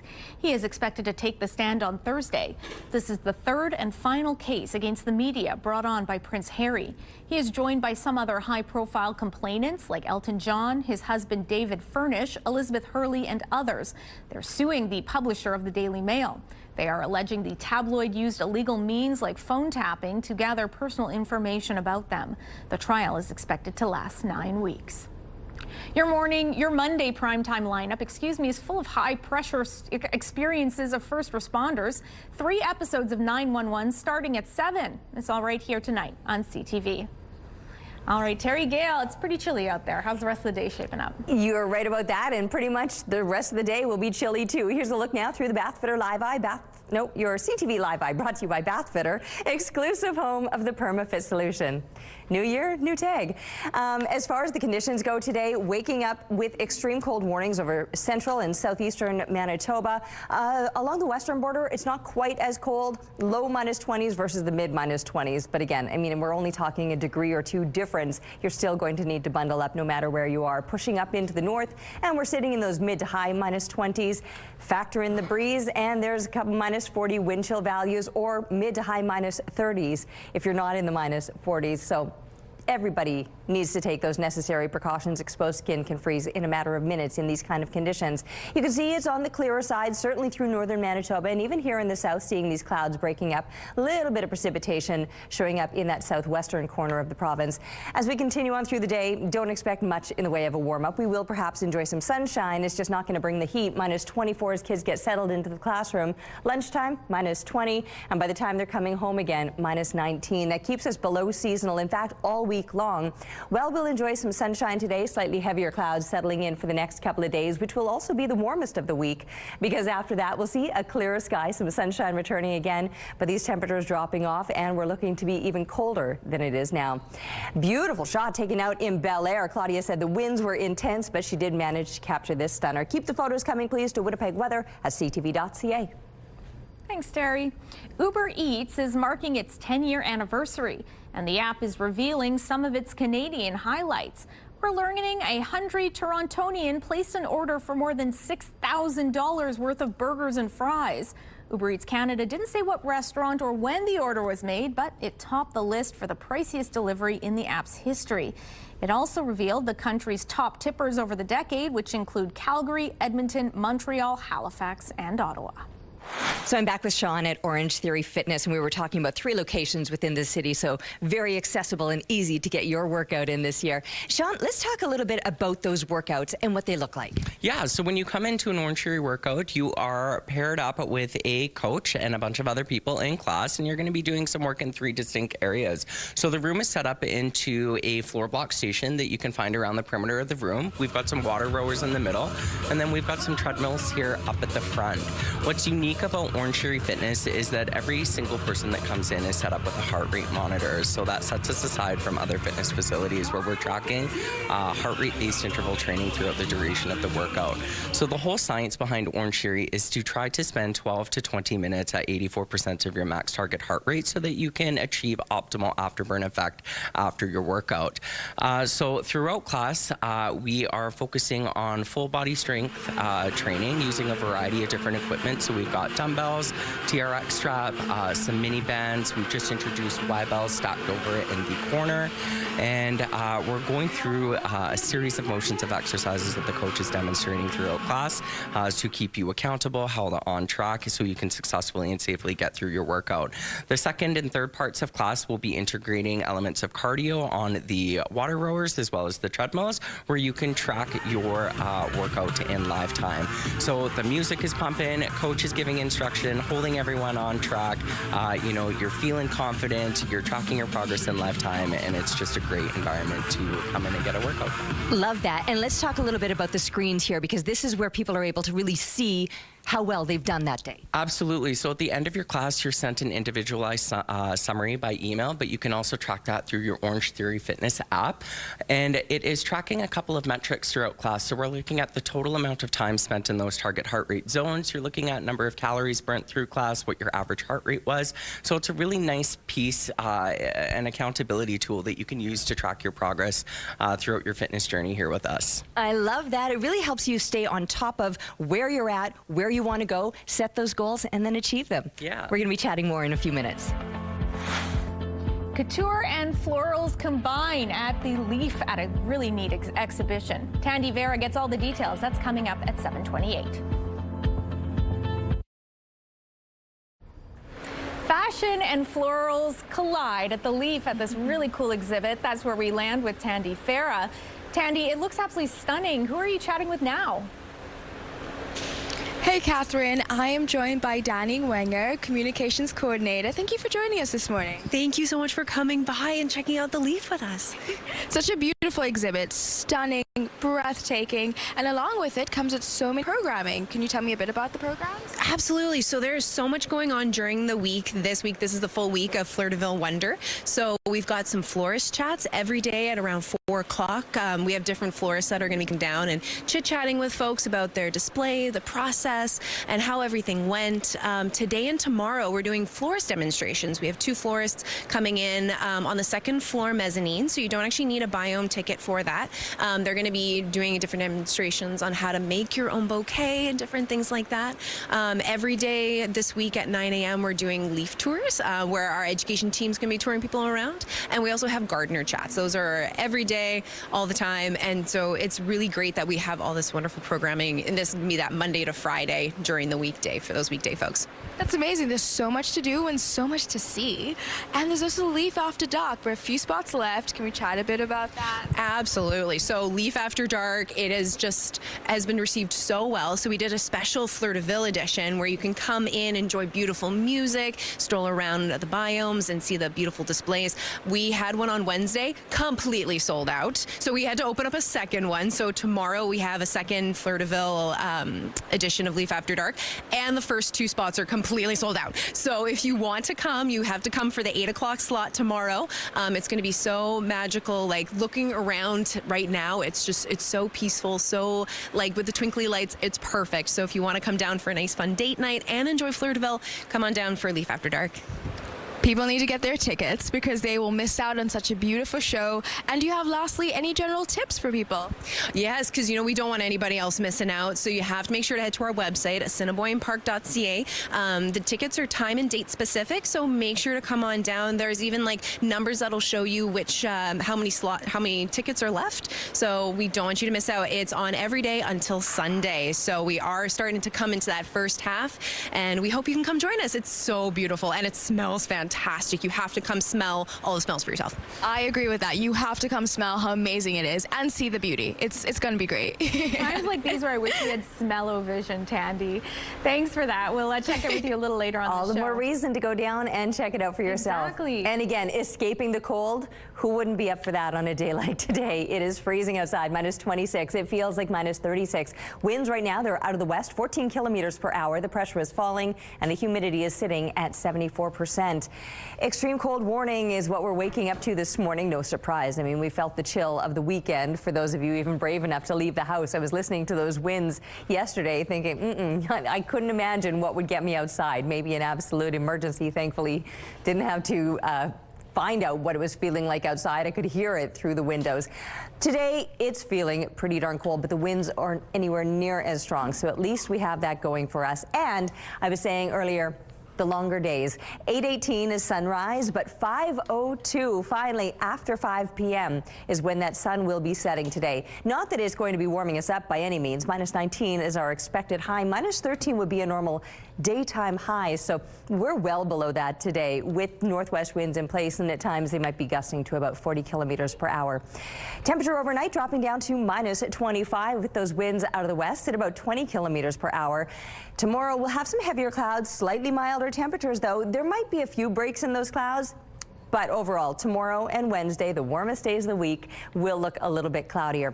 Minus 16, and then Wednesday, minus 14. Still not quite the seasonal minus 13, but better than it's going to get, because after that, as the sky clears out, we're going to see those temperatures dropping even further yet. We've got mid-minus 30s as those overnight lows, high minus 20s for daytime highs.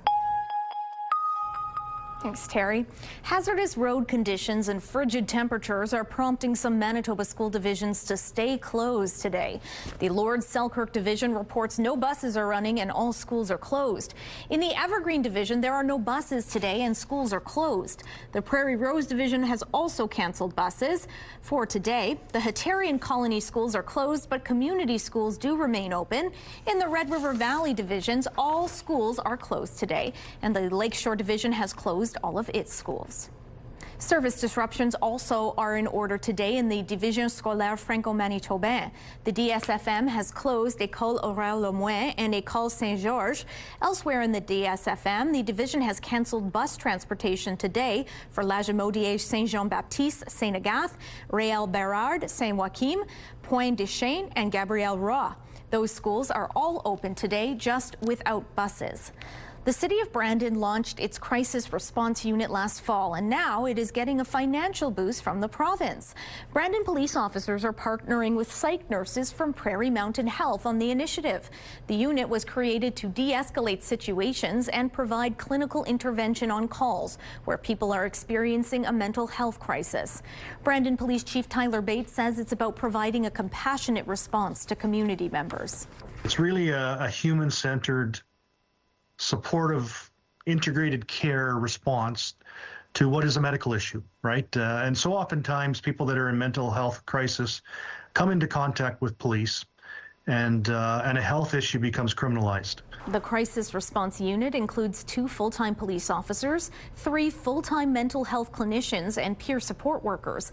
On Friday, the Manitoba government announced $290,000 in annual funding to support the initiative. An online disciplinary registry for Manitoba teachers now allows anyone to see when an investigation is underway. The Registry of Certified Teachers and School Clinicians was released earlier this month. It enables the public to search certified teachers and school clinicians by name to see whether they've had their certificate suspended or canceled. According to the province, the change will help provide parents with a greater sense of transparency.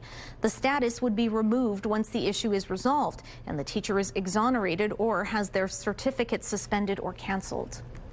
A former diplomat who was detained by China for nearly 3 years is criticizing Prime Minister Carney's decision to lift tariffs on Chinese EVs.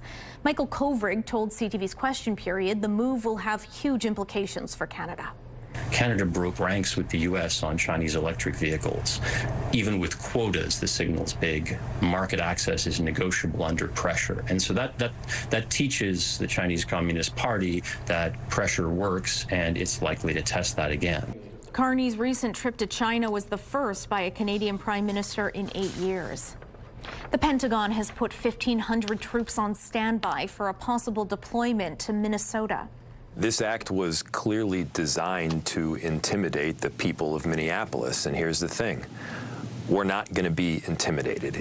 No decision has been made yet on a deployment, but U.S. President Donald Trump has threatened to invoke the Rarely Used Insurrection Act, which allows troops to be used as law enforcement. Tensions are still high after the killing of Renee Good by an ICE agent. Minnesota's governor has mobilized the state National Guard to help keep the calm. For the first time in 9 years, Central Europe's biggest lake has frozen over, creating the right condition for locals to hit the ice. This is Hungary's Lake Balaton. Ice near the southern shore reached 12 to 15 centimeters thick, exceeding the minimum safety threshold for stepping onto wild ice. Local authorities stress that skating is only permitted within 50 to 70 meters of the southern shore, where rescue access is easier if necessary. Some road closures to remind you about this morning. Following the rush on Main Street, the southbound curb lane will be closed from William on Selkirk Avenue. The eastbound median lane will be closed from Andrews to Mackenzie. And on St. Mary's Road, the southbound median and curb lane will be closed one at a time between Fermor and Arden. If you have any traffic tips or updates to share, you can text them to us at 10400. Check on your gas prices now. The Canadian average stands at $1.27. Provincial average is lower at $1.20. In Winnipeg, the average is $1.20. The lowest price in the city is $1.07. All this information is on gasbuddy.com. Pretty frigid out there, especially with that wind chill. Terry Gale tells us just how much colder it's expected to get. That's just ahead.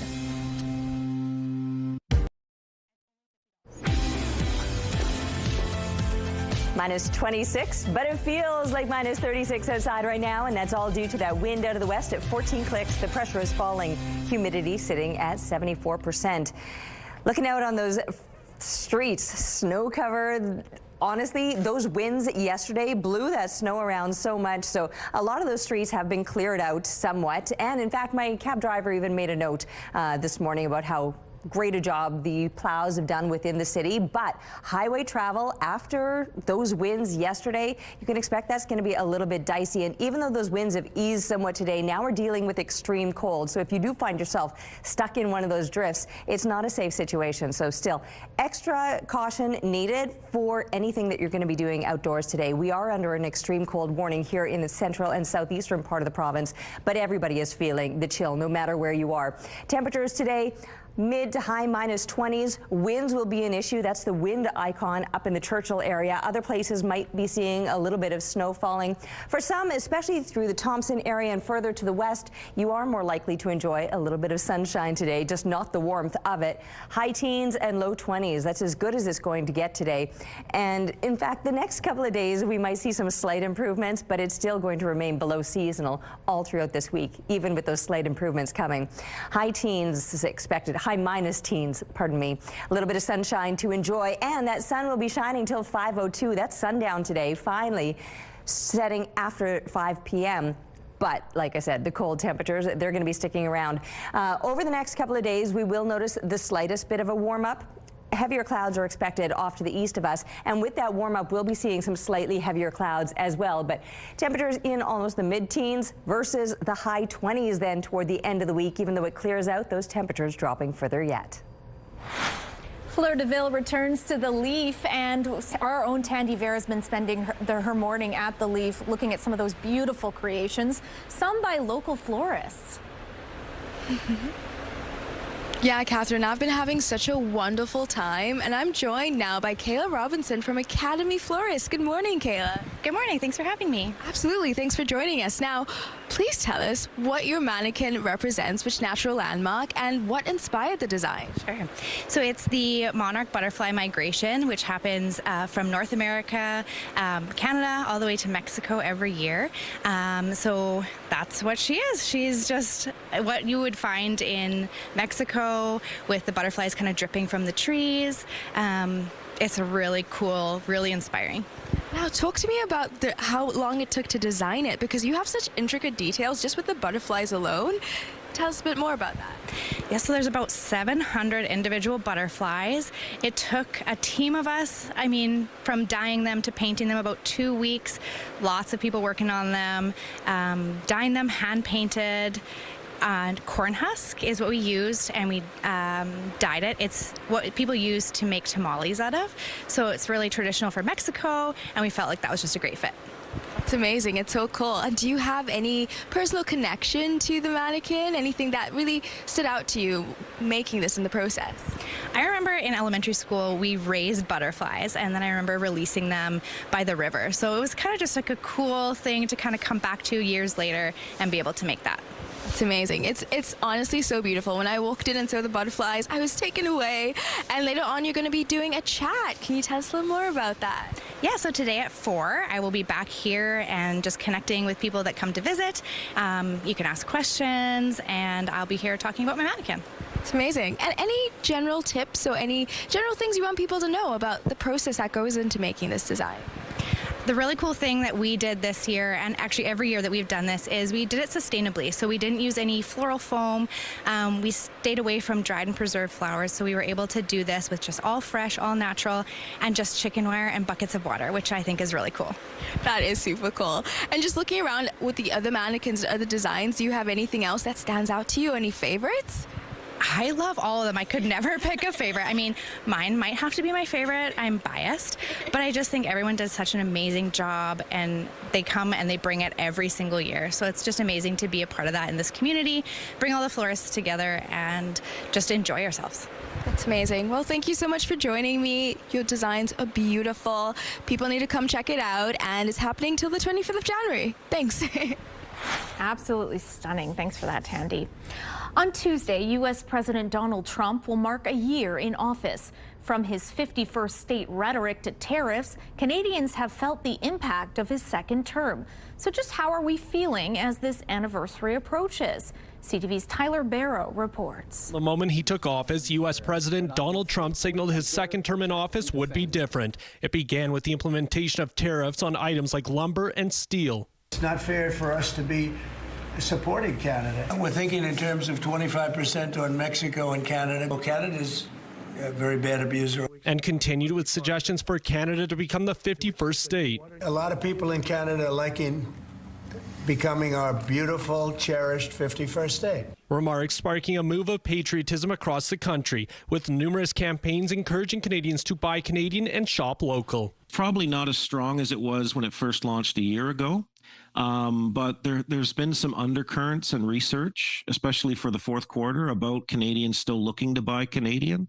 Calgarians we talked to say they are still on the buy Canadian train. It's important that we try and keep the money flowing around our economy, because then it works so much harder. It's important to build our own infrastructure and have it internally so that we're not relying on the States. NIQ retail data revealed Made in Canada food products were up more than 10% year over year as of September 2025.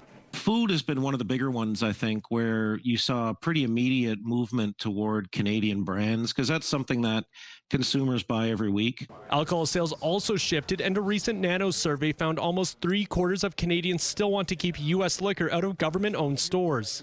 Keeping U.S. booze off of shelves in Canada is just a signal to the United States of one of the few things that Canadians do, and leverage points. Alberta's liquor stores are not government-owned, and U.S. liquor returned to shelves in June, with other provinces following suit in October. And as far as going to the U.S., Canadians have been reluctant. December figures from Statistics Canada shows Canadian resident return trips from the U.S. by air fell 18.7%, while return trips by car dropped 30.7%, marking 12 consecutive months of decline.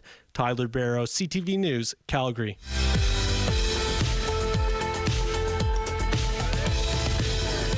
Let's see who's celebrating a milestone today. Happy 17th birthday, Taryn Sunshine, with love from your family. Happy 10th birthday, Sebastian, with much love from Mom, Dale, Nora, Dylan, Ruby, and the rest of your family. And happy 24th birthday, Braden, from Mom, Kevin, and the family. To submit your milestone, visit our website, ctvnewswinnipeg.ca, and fill out the form at least 2 days in advance. It's also going to enter you into our monthly contest for a chance to win a $100 gift certificate to Party Stuff. Milestones is brought to you by Party Stuff, Winnipeg's balloon headquarters with 3 locations.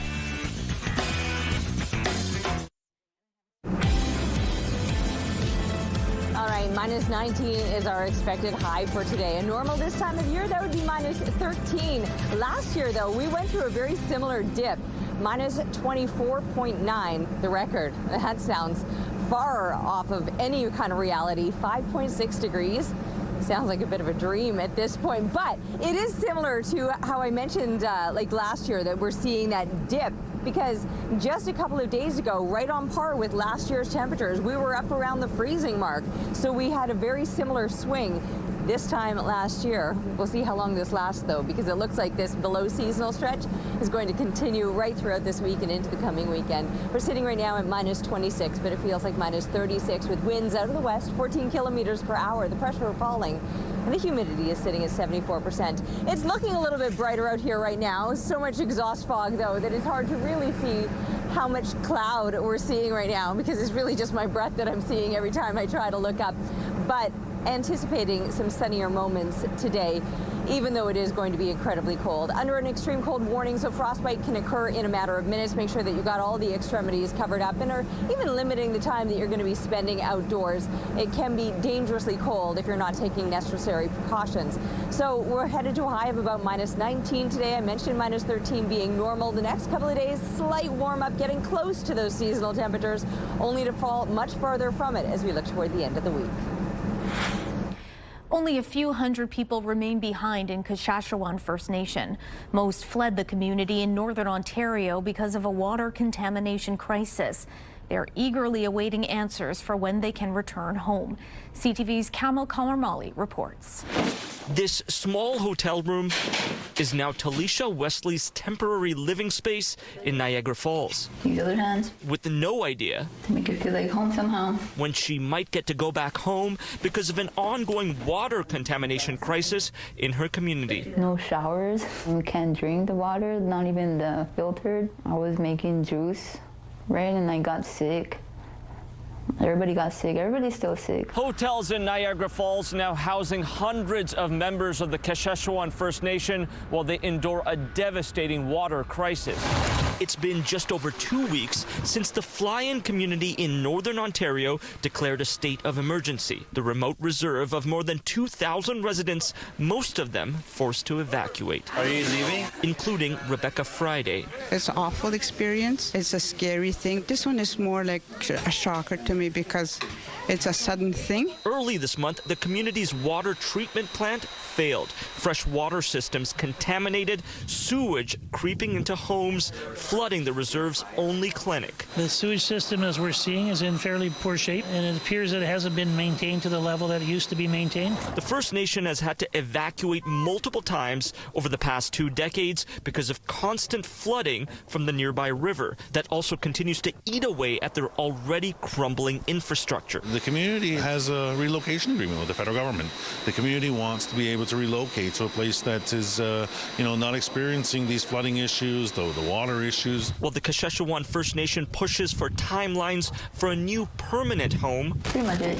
Those who evacuated south with this message to Ottawa. I would like for them to at least experience a day over there just to see what it's like, because it's really frustrating. Trying to make the most, for now, of their temporary home. Kamal Karamali, CTV News, Niagara Falls. China is expected to ease tariffs on Canadian canola, offering relief for some prairie farmers. But there are other crops and challenges to consider. CTV's Allison Bamford explains. Farmers are browsing some of the greatest gadgets in the field. And then you split up the fan direction. And but shopping around won't help producers if their crop can't grow a profit. Now we have to figure out what's going to lose the least amount of money. The cost of production is up while crop prices have slipped substantially. Trade uncertainty and overproduction are driving the markets down, even with China's new trade agreement that will lower tariffs on canola and peas. Losses on other crops like wheat, lentils, and barley could be huge. It could easily be $100 an acre. And $100 an acre on 10,000 acres is pretty easy math at $1 million.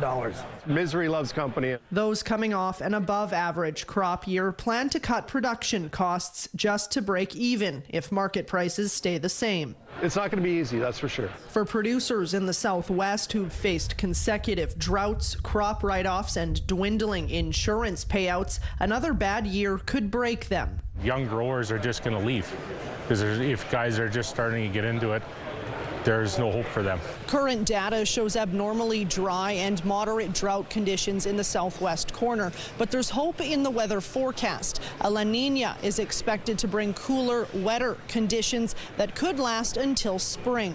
We're in a much better position than we have been for a while. As always, the weather will be a big question mark, but if global trade uncertainty is resolved, farmers say they might have a chance to break even or turn a profit this growing season. Allison Bamford, CTV News, Saskatoon. Jermaine Franklin in the SportsCenter newsroom with your must-see moment from Sunday. And for it, we head to Chicago. NFC divisional playoff Rams leading the Bears with less than 30 seconds to go, and it's fourth down. Caleb Williams fleeing the rush, unloads a shot to the end zone, and it's caught by Cole Kmet, officially a 14-yard touchdown, but Williams throws it from 40 yards. An unreal play. Unfortunately for the Bears, they do go on to lose in overtime. However, Williams and Kmet take home the must-see moment from Sunday. And tonight on TSN, we've got more football. The College Football Playoff National Championship, Miami facing Indiana. Coverage begins at 7 p.m. Eastern, 4 Pacific. That's all for now from the SportsCenter newsroom. Have a great day.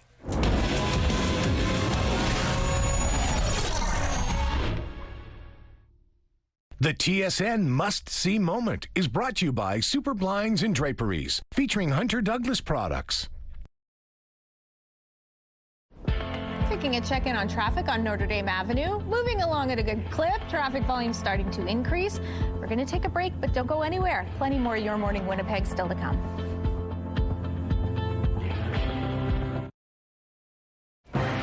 It's Monday, January 19th.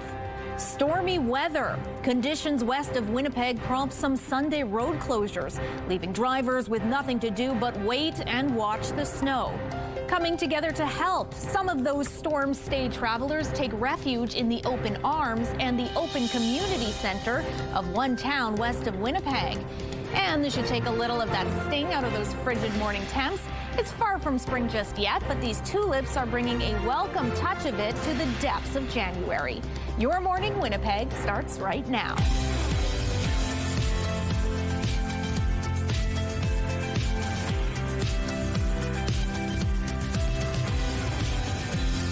Welcome back, 8 a.m. on your Monday morning. Thanks for staying with us, Manitoba. I'm Catherine Dow here today for Rochelle Legacy. Terry Gale in as per usual. We've got a lot going on in this last hour of the show, including at 8:15. We're going to be learning about something to maybe help us lift us out of our winter doldrums. It's an event, an annual event called Lights on the Exchange. It really brings a cool spotlight to one of our most iconic neighborhoods and celebrates art, architecture, and there's live performances. We're going to get all the details at 8:15. Terry, I know I'm harping on this, but the weekend, it was rough. I dressed my pup up in his coat and his boots, and he took like 4 steps. Not like him. He'll go out in anything, but he looked at me like, you're kidding, right? So didn't even want to show off his little coat and boots? And he looked so cute, too, but no, he didn't want to. No, I can't blame him. I didn't even leave the house on Sunday. I managed to make it out briefly on Saturday. It was cold then, but those winds on Sunday, that was the worst of it. As cold as it is this morning, look at that stunning sky that we have to appreciate. Nothing blue about this. on Blue Monday. Well, I guess there's a bluish hue to the city. Anyway, it's looking beautiful, isn't it? Let's go with that. It's minus 26 right now. It does not feel beautiful. It feels like minus 36 once you're factoring in that wind. It's out of the west this morning at 14 kilometers per hour. The pressure is falling and the humidity is sitting at 74%. We can be grateful for stunning sunsets. That was a sunrise. We can be grateful for stunning sunrises. Here's what else we can be grateful for: a sun setting past 5 p.m. 5:02. So finally pushing a little bit later on into the day. Not that we're going to be seeing a lot of sunshine, but there will be some to enjoy today. A few clouds out there, but even those are likely to clear somewhat. Clearer right now through parts of northern Manitoba, but here in the south you can see not just the extra clouds, even a little bit of precipitation that's been moving through the very southwestern part of the province. Now, like I said, we will enjoy some sunshine today. There will be some breaks in these clouds there, you can see, especially as the day goes on.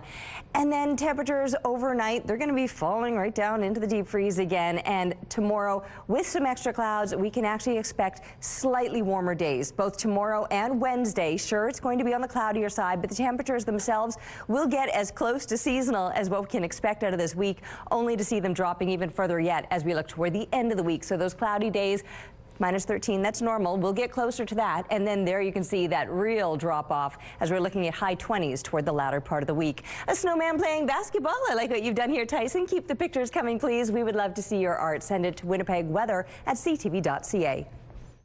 The Weather Art of the Day is brought to you by 103.1 Virgin Radio. Thanks, Terry. Multiple weather alerts across south and central Manitoba brought several major highway closures on Sunday. Not sure how long it's going to take today, and we're going to wait over here until it's not open. And once it's open, then we will haul again. Take a look at this. This was the Trans-Canada Highway near the perimeter on Sunday morning. A stretch of Highway 1 from Austin to Winnipeg was closed due to those poor driving conditions. Stretches of several other highways south and southwest of Winnipeg, including Highway 13, 59, and 75, were also closed. It led to several semis left stranded on the road waiting out the winter conditions. Environment and Climate Change Canada issued both yellow and orange alerts for blowing snow and blizzard early Sunday morning. The agency says this was due to another clipper system passing through the province. And as of 8 o'clock this morning, Manitoba 511 is still showing Highway 75 closed from Highway 3 to the U.S. border. Also closed is Highway 23 from Morris to Low Farm. All other highways are open, but many have snow-covered sections. Two multi-vehicle crashes on Friday shut down the Trans-Canada Highway, leaving drivers with nowhere to go. That's until residents of Oakville stepped up. Absolutely amazing. Overwhelming. My phone lit up, social media lit up, the hall filled with people dropping stuff off. Karen Olafson and her husband Devin opened up the Oakville Community Center on Friday afternoon after stranded travelers from the highway closures needed somewhere to stay warm. Karen says Mounties escorted the travelers to the community center. At 6 p.m. on Friday, they were told that the closure could be overnight. She posted a call out on her social media for supplies, and that's when support flooded in. Within 2 hours of making that post, the center was filled with food, air mattresses, bedding, enough to keep nearly 100 travelers warm. But I mean, that was just so overwhelming with how quickly everybody came together and how my phone lit up with, how can I help? Right? It was, do you need me there? What can I bring? What do you need? It was truly amazing. Karen's former workplace, Sunnyside Colony, arrived with 2 truckloads of supplies. 6 local families even took travelers into their homes for the night. Karen says the response shows the strength of their small Manitoba community. The next phase of Ottawa's gun buyback program starts today. Beginning on Monday, anyone who has a possession and acquisition license will be receiving either an email or letter from the National Firearm Centre.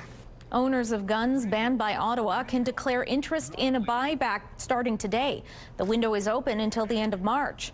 Ottawa says compensation will be mostly first come, first serve. There are about 2,500 makes and models of assault-style guns under the ban. Prohibited weapons must be disposed of or deactivated by October 30th. Tulip season is starting in the Netherlands. It was National Tulip Day over the weekend. Visitors came from around the world to admire and buy the flowers. Blooming season usually starts in March, but sales are now starting in January. Tulips are big business in the Netherlands. The country exported more than $11 billion worth in 2024. Stark difference there from those tulips to this. Taking a look at the current traffic situation, that's Confusion Corner. Looks like a decently smooth drive. Traffic volume's pretty thick. We're in rush hour, of course. Meanwhile, if you have any traffic tips or updates to share, you can text them to us at 10400. CTV's Tandy Vera spending the morning at the Leaf. What are you up to now, Tandy? Yeah. Hey, Catherine. Good morning. I'm at the Leaf new exhibit called Fleur de Villes Wonder, and I'm joined by Emily Elchenna. Thank you for joining us this morning. Thank you for having me.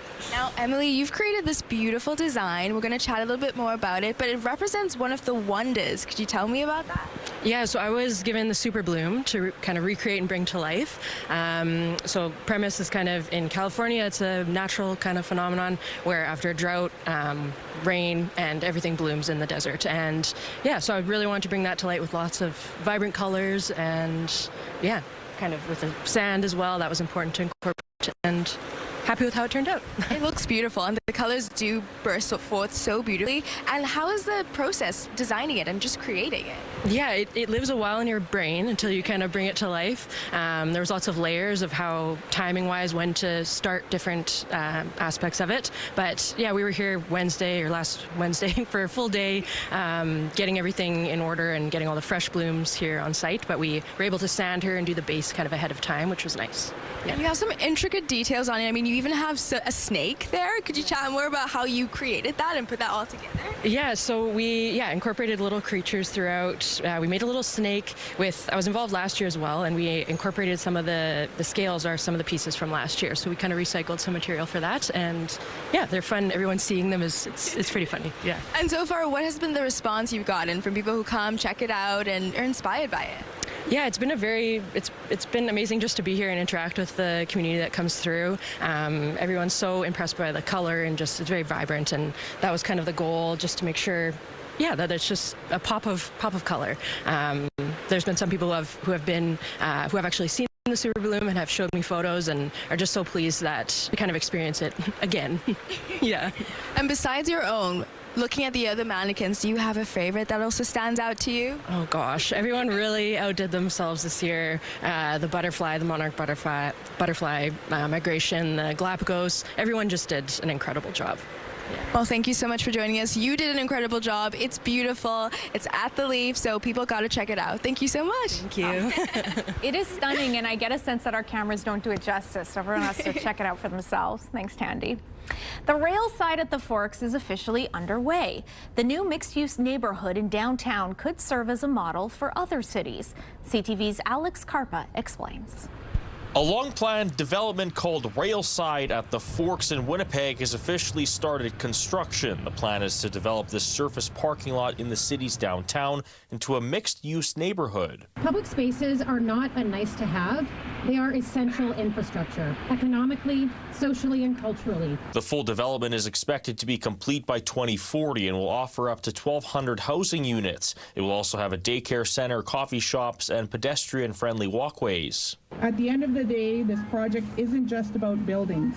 It's about building community. The vision of this development was to take this underutilized parking space and put much needed housing here, a model that some housing experts believe some other cities across the country could follow. The vast majority of Canadians live in urban areas, and that's a trend that's increasing, right? We're urbanizing more, and that's happening around the world. It's a step Daniel Foch says is away from the car-based world that Canada and much of North America was built on. He says utilizing these spaces is good, but there are some challenges. The infrastructure is lagging in most cases. Canada is very bureaucratic, and we're not exceptionally good at bringing mass infrastructure projects into existence. Prime Minister Mark Carney is promising more affordable housing through his Build Canada Homes plan, but a Winnipeg outreach worker says the plan should also include repurposing vacant and derelict buildings. We need to make the best possible use of what we do have, and there should be a plan that protects, some of these older buildings. Canadian housing starts did, however, rise 5.6% in 2025, according to the Canada Mortgage and Housing Corporation,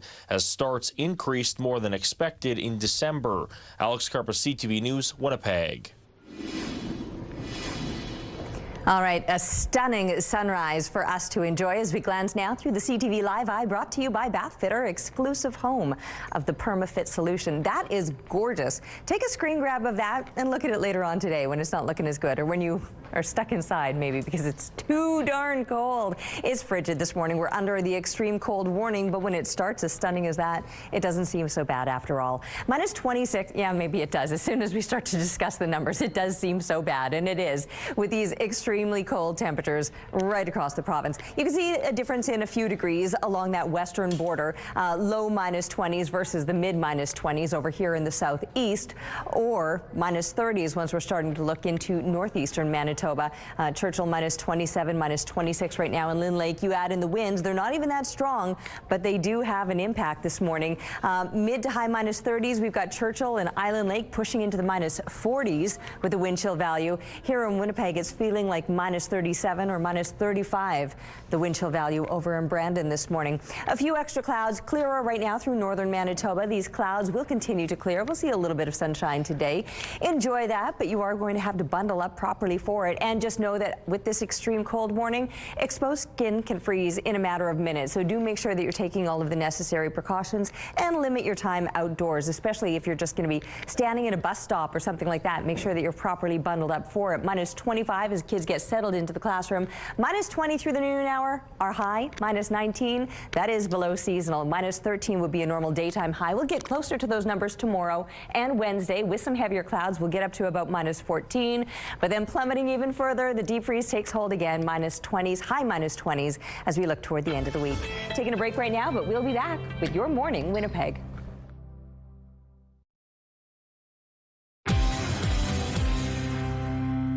Gold and silver are jumping to record highs this morning as U.S. President Donald Trump continues his push to take control of Greenland. The U.S. has said it will slap tariffs on 8 European nations that oppose his plan to acquire Greenland. And so precious metals have been rising sharply as investors try to avoid currencies and government bonds. Spot gold has risen as much as 2.1%, while silver is up as much as 4.4%. Meanwhile, European stocks and U.S. futures tumbled more than 1% this morning amidst the news. German automakers led losses as BMW AG dropped 4%. The dollar weakened and the Swiss franc outperformed. U.S. markets, however, are closed today because it's a public holiday. Those are your morning business headlines for BNN Bloomberg. I'm Lindsay Biscaya. An event returning this month, is illuminating an iconic Winnipeg neighborhood in a particularly artful fashion. Lights on the Exchange invites you to explore the community's storefronts, alleyways, and facades, punctuated by large-scale art installations, live performances, and so much more. Here to tell us more about this, we have Scott Fitzpatrick, Festival Director, and Megan Elizabeth Diamond, Director of Platform Center for Photographic and Digital Arts. Good morning to you both. Thanks for being with us. Well, thank you. Morning. Thanks. This is such a cool festival. I've checked it out myself in the past. Scott, tell us, for those who haven't visited, what's it all about? Sure. So for those who haven't heard of it yet, Lights on the Exchange is an annual public art festival that takes place in the winter. Kind of the goal for the festival is to draw traffic and attention back to the neighborhood during a time of year that's, a little less visited, the darker portion of the year. So it focuses on light-based art installations. We show window front installations, large-scale digital projections, and a number of live events that run as well as part of the event. And it runs for 2 months, from January 21st to March 21st. That's perfect, because I think we all need something to look forward to right now. January can be dark and cold. And this is the 4th edition of the festival, I believe. And this year there's a new initiative kind of happening, and that's where you come in, Megan Elizabeth. Yeah, we collaborated with EBD this year to do something with the platform members. So it's a members lightbox installation. There's 4 local artists that are featured. We ran an open call for a few weeks back in December and then had a jury that meant to select all of the artists. So kind of throughout the Exchange District, there's these 22 by 22 light boxes set up in public spaces, front-facing viewing. The artists are Ray Swan, Christina Hajar, Madeline Gowler, and Sarah Crawley. Neat. Well, that sounds amazing. And the neighborhood is so gorgeous to begin with. So adding art to it kind of just seems like a natural fit. There already is so much. And for those who've never been, Scott, you say one of the best ways to experience this is a walking tour. Yeah, so in conjunction with First Fridays, we run guided walking tours of the festival, which will take you on a walk starting at 201 Portage, kind of wind through the neighborhood, and end up back at our Exchange Biz offices for a live poetry reading, which is part of the festival. Yeah, and we run them twice a night on the First Fridays in February and in March. So the first one's coming up on February 6th. You could book those tours through our website. They're pretty reasonably priced, and like I say, it's the best way to take in all 24 art installations that we'll have up displayed in the neighborhood. That could be overwhelming, so guide is important. Exactly, yeah. There are also a bunch of events that run as part of the festival. Can you give us a little taste of those? Yeah, certainly. So another new initiative we're doing this year for the festival is a collaboration with the Winnipeg Film Group. We're calling it Lights on the Catalog. It's a chance to look at some films that are in the Winnipeg Film Group. That's an artist-run center specializing in film production and distribution. So we'll be doing a special screening of those films on February 13th. And then we have a larger scale event called Sound Like Light, which brings together a roster of DJs and musicians and sound art performances, along with live projection mapping by some of our curatorial partners. And that's going to take place March 6th. It's their second year of doing that. We had a really big success with it last year, so looking forward to making this year's even better. That's a highlight of the festival for sure. Sounds like a lot of fun. And Megan and Elizabeth talked about finding these amazing artists that are going to bring their work to life in the neighborhood. Why do you think this is such a great opportunity for them and for Platform to be a part of? I think the timing is everything, like just the time of year that it's happening. There's not a whole lot of arts events happening in January, February, and March, and it's just nice to bring the community together during the winter too. Absolutely. We need that this time of year. One last time, remind us where folks can find all those details that you mentioned. Sure. So I would check out exchangedistrict.org. That's the website of the Exchange District Biz, and we have a festival page there. It's easy to find for Lights on the Exchange. It's got all the information about all the installations, all the events, where to get tickets, how to book your guided walking tours, and can introduce yourself to all the artists and the artworks involved with the festival. Sounds like a ton of fun. Well, thank you both for joining us and sharing those details. Thank you. Lights on the rooftop with Terry. How's it feeling up there? It's not feeling any better, I can promise you that, but here's what I'm seeing. I mean, aside from my own breath and all of the exhaust fog, is some blue sky above, and it is looking a little bit better and brighter, but bundle up because yes, it's cold. Minus 26 is where we're sitting with the temperature, and then you add in the winds, it feels like minus 37. Those winds right now, they're out of the west-southwest, 17 kilometers per hour. And that breeze might get at times a little bit gustier. Up to 40k wind gusts are expected today. Now that's nowhere near the winds that we're gusting through Sunday. That was exceptionally unpleasant. Our temperatures were actually colder on Sunday too. I don't even think we got out of the minus 20. So today we'll do a little bit better and enjoy some sunshine. And then we'll do even better yet over the next couple of days. There will probably be some slightly heavier clouds moving in, but tomorrow and Wednesday getting closer and closer to seasonal values. I say closer because we're never actually going to get to that minus 13 that is normal for this time of year, but up to minus 14 for Wednesday, the warmest day of the week. And then brace yourself because the slide on the other side of that is going to take us right down into the deep freeze, even colder than it's been yet, with daytime highs in the high minus 20s and overnight lows in the mid minus 30s. So that's where we're going to hit for the end of this week and stay below seasonal for the coming weekend. Beautiful shot, though. This was even taken yesterday on what was such a lousy day, but sure was stunning out in Bel Air where Claudia snapped this photo. Keep them coming, please, to Winnipeg weather at CTV.ca. We're taking a break, but we'll be back with Your Morning Winnipeg. Weather is brought to you by Blinds Are Beautiful. Our new Hunter Douglas showroom is at 900 Lorimer.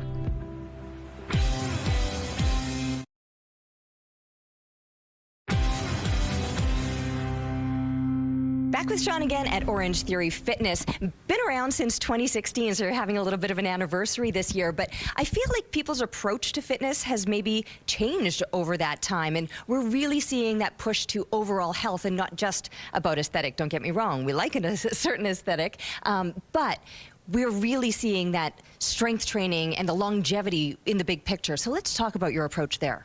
Yeah, so we want to really focus on an atmosphere and a community that is open to all fitness levels and abilities. We really welcome anyone at any point in any stage of their fitness journey through our doors to get started here with us. You know, shifting into these later years here at Voyageur, we've really taken a focus on strength-based training. So incorporating more of the strength-based fitness exercises into the class templates. So that can range from full bodies, you know, interval training. It really depends on what the focus of the workout is. So we tend to train in 3 distinct areas: endurance, power, and strength, and combine all 3 of those elements to provide you with a full body workout that really makes you feel great. And because you have this class-based approach, you're always working with an expert. You're never just left to your own, which makes it really good, I think, for beginners or people that might be a little bit hesitant to step into a gym for the first time, right? You've got that person kind of guiding you through it all. Yeah, we always encourage someone to bring a friend for their first free class because it's much more fun to do with someone. But you get so many of the benefits that you would in a typical one-on-one setting in a group fitness environment. Having the coach there really helps keep the accountability, but it also makes you feel safe and secure along the way. Really encouraging, you know, to push yourself out of your comfort zone, to try new things, and to really challenge yourself to new limits, because we can all achieve things here. I also wanted to mention that, you know, the workout is adaptable as well too, so coaches are there to provide modifications and assistance where needed if anyone's experiencing any mobility issues or at any point needs assistance throughout their workout. Oh, I'm glad you shared that, because I think that will help a lot of people kind of be able to broach any sort of reluctance they might feel coming in. Once again, for anybody that's, you know, wanting to take part, how do they find out more? Yeah, so you can go to orangetheoryfitness.com or call your local studio and get yourself booked into your first free class. Sounds great. Thanks so much, Sean. For the first time in 9 years, Central Europe's biggest lake has frozen over, creating the right conditions for locals to hit the ice. So this is Hungary's Lake Balaton.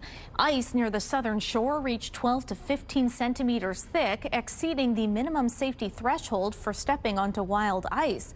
Local authorities stress that skating is only permitted within 50 to 70 meters of the southern shore, where rescue access is easier if necessary.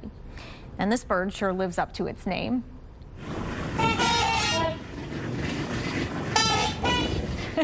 A trumpeter swan living near Midland, Ontario is back in the wild after being injured. Volunteers found it at WYE Marsh in mid-December, and it was struggling with a hurt leg. It was taken to the National Wildlife Center in Caledon for care and recovery.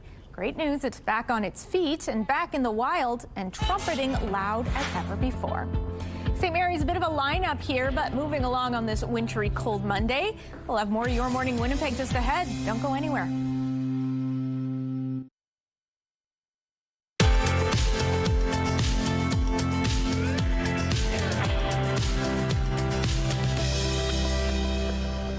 All right, once again, that stunning sky to enjoy from inside, where it's nice and warm. Outside, it is frigid. A nasty start to your morning under an extreme cold warning, with the temperature sitting at -26, and it feels more like -37 once you're factoring in that west-southwest 17K wind. The pressure falling, the humidity at 74%. I could look at that all day from nice and warm in here. Honestly, I swear it doesn't even look like that when you're outside. I was just there 10 minutes ago. But every time you try to look around, your own breath gets in the way of it all. Extreme cold warning. Exposed skin can freeze very quickly. You will want to limit your time outdoors today. We will experience some slight improvements as the day goes on, and we're going to enjoy a little bit of sunshine. You can see it just beginning to rise now. Actually, it started to rise at 8:18. We are experiencing those slightly longer days, so we do have that going for us. It won't set until 5:02 p.m., so nice that it's setting after 5 p.m., but it is going to remain on the colder side today. Yes, a bit of sunshine, just not the warmth from it. -19 is our expected high today, and at times those winds could gust out of the northwest to about 40 kilometers per hour. Then we're dropping to -25 overnight with a few more clouds beginning to move in, west winds at 20 kilometers per hour, and maybe still a little bit of sunshine tomorrow, but probably starting to see even heavier clouds. -16, still below seasonal, and in fact, even the warmest day this week on Wednesday will still be below the seasonal -13. I mean, we'll be closer to it, as close as we're going to get, and then look at how we drop off from there. A complete nosedive toward the latter part of the week. Even the weekend will remain sunny, but below seasonal. High -20s with mid -30s as the overnight lows. Thanks, Terry. Late Winnipeg City Councillor Jason Schreier's push for affordable groceries lives on, and it's getting bigger. The Jason Schreier Grocery Access Program moved to St. Gerard School after first launching at the Morse Place Community Centre in July. The program started with pantry staples like soup, cereal, and canned goods. Now the program fills the school gym on the 1st, 3rd, and 5th Saturdays every month from 1 to 4 p.m. with even more offerings like freezer and dairy sections. Project manager Christian Swerda says the program has grown so much it's turned into a full-time job for him. I spend days hauling food. I store it everywhere I possibly can, and I find a big part of this is just finding sale prices in the flyers and getting the stores to allow what they call a waiver limit. So they'll waive the limits and allow me to do basically group shopping for the community. Volunteers say the program boosts confidence for families relying on it, with some residents placing group orders for neighbors who aren't mobile. Swerda was Schreier's assistant for 3 years and says Schreier often hauled food late at night with him, filling his own living room with supplies before his passing. Transport Canada has announced 2 recalls for more than 300,000 Ford vehicles. This is to do with the risk of a short circuit that can cause a fire. Both recall notices were first published on January 9th and updated in recent days. Transport Canada says the first recall only impacts certain vehicles with a 2-liter engine. Some models include 2013 to 2019 Ford Escapes and 2013 to 2018 Ford Focus cars. According to recall notices, Ford will advise owners by mail to take the affected vehicle to a dealership to replace the engine block heater. Prime Minister Mark Carney's announcement of a new deal with China on electric vehicles has received a lot of reaction from Canadian automakers. They're worried manufacturers here at home will take a back seat. But consumers may benefit with cheaper vehicles. CTV's Kamil Karamali explains. Cars, trucks, SUVs snapped up at this used vehicle lot in Toronto. The only thing you won't ever convince these customers to buy, would you buy a Chinese electric vehicle? Oh, no. Is an electric vehicle made in China. It's going to be difficult to understand the technology, especially we are in the cold country. That doubt won't last long, says this dealership owner, once Chinese EVs hit the Canadian market. I think having more options will bring the price down in the general market. Nazar Navalsky has traveled to car shows around the world and believes Chinese-made EVs are ready for takeoff. I got to touch and see. I was absolutely blown away. Friday, Prime Minister Mark Carney announced a trade deal with China that would lower tariffs on Chinese-made EVs for up to 49,000 vehicles annually shipped to Canada. Within 5 years, more than half of those vehicles could have an import price of under $35,000. Having more choice in the market is obviously more beneficial, leads to better competition. Those prices will come down, and that makes vehicles more affordable for everyone in Canada. A senior government source has now told CTV News the EVs Canada imports from China this year are not likely to be from Chinese companies, but instead made by North American or Asian companies in China. But eventually down the road, the source says Chinese companies could partner with automakers in Canada using Canadian workers. I think it's highly unlikely to happen. They're building those vehicles in China with low or non-existent labor standards and extremely weak environmental standards. That business model doesn't work in Canada. But if it ever does, this car salesman has this message. So what do you say to those consumers who are not quite ready to trust a Chinese-made EV just yet? I think that the population needs to be educated on the benefits of EV. There's a lot of wrong misunderstandings. And according to a senior government source, Ottawa has plans to release Canada's new auto strategy in February, which will include more details on China's role in Canada's auto sector. Kamil Karamali, CTV News, Toronto. Some road closures to remind you about this morning. Following the rush on Main Street, the southbound curb lane will be closed from James to William. On Selkirk Avenue, the eastbound median lane will be closed from Andrews to Mackenzie. And on St. Mary's Road, the southbound median and curb lane will be closed one at a time between Fermor and Arden. If you have any traffic tips or updates to share, text them to us at 10400. Another look at your gas prices. The Canadian average stands at $1.27. Provincial average bit lower at $1.20. In Winnipeg, the average is also $1.20, and the lowest price in the city is $1.07. All this information is on gasbuddy.com. Okay, today is National Popcorn Day, so that inspired our question of the day. We wanted to know, how do you like your popcorn? Stacy said she likes her popcorn with extra butter and seasoning salt, with candy and butter. That's Gabrielle's answer. Sandy likes her popcorn homemade with just the right amount of butter and salt. Marlene shared popcorn with butter on a Blue Monday is a plan. Agreed. And Jackie loves to sit with popcorn and dip each piece in mustard. Interesting. Thank you for your responses. All right, checking in one last time with CTV's Tandy Vera, who's been spending the morning at the Leaf at a stunning exhibit.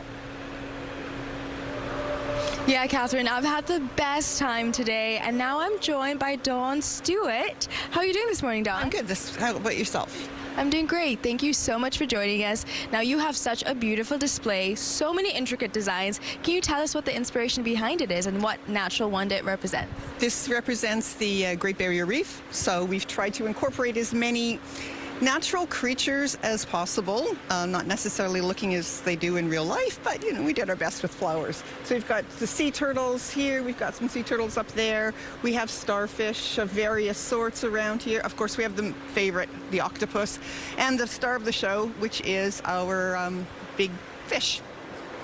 That's amazing, and it looks so amazing. Can you chat with me about the design process and how long it took to put this all together?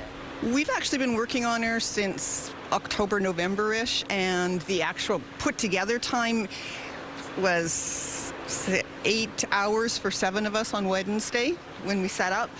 Building her alone on Sunday night, just putting the scales on was 14.5 hours. There's over 22,000 scales hand-glued onto her.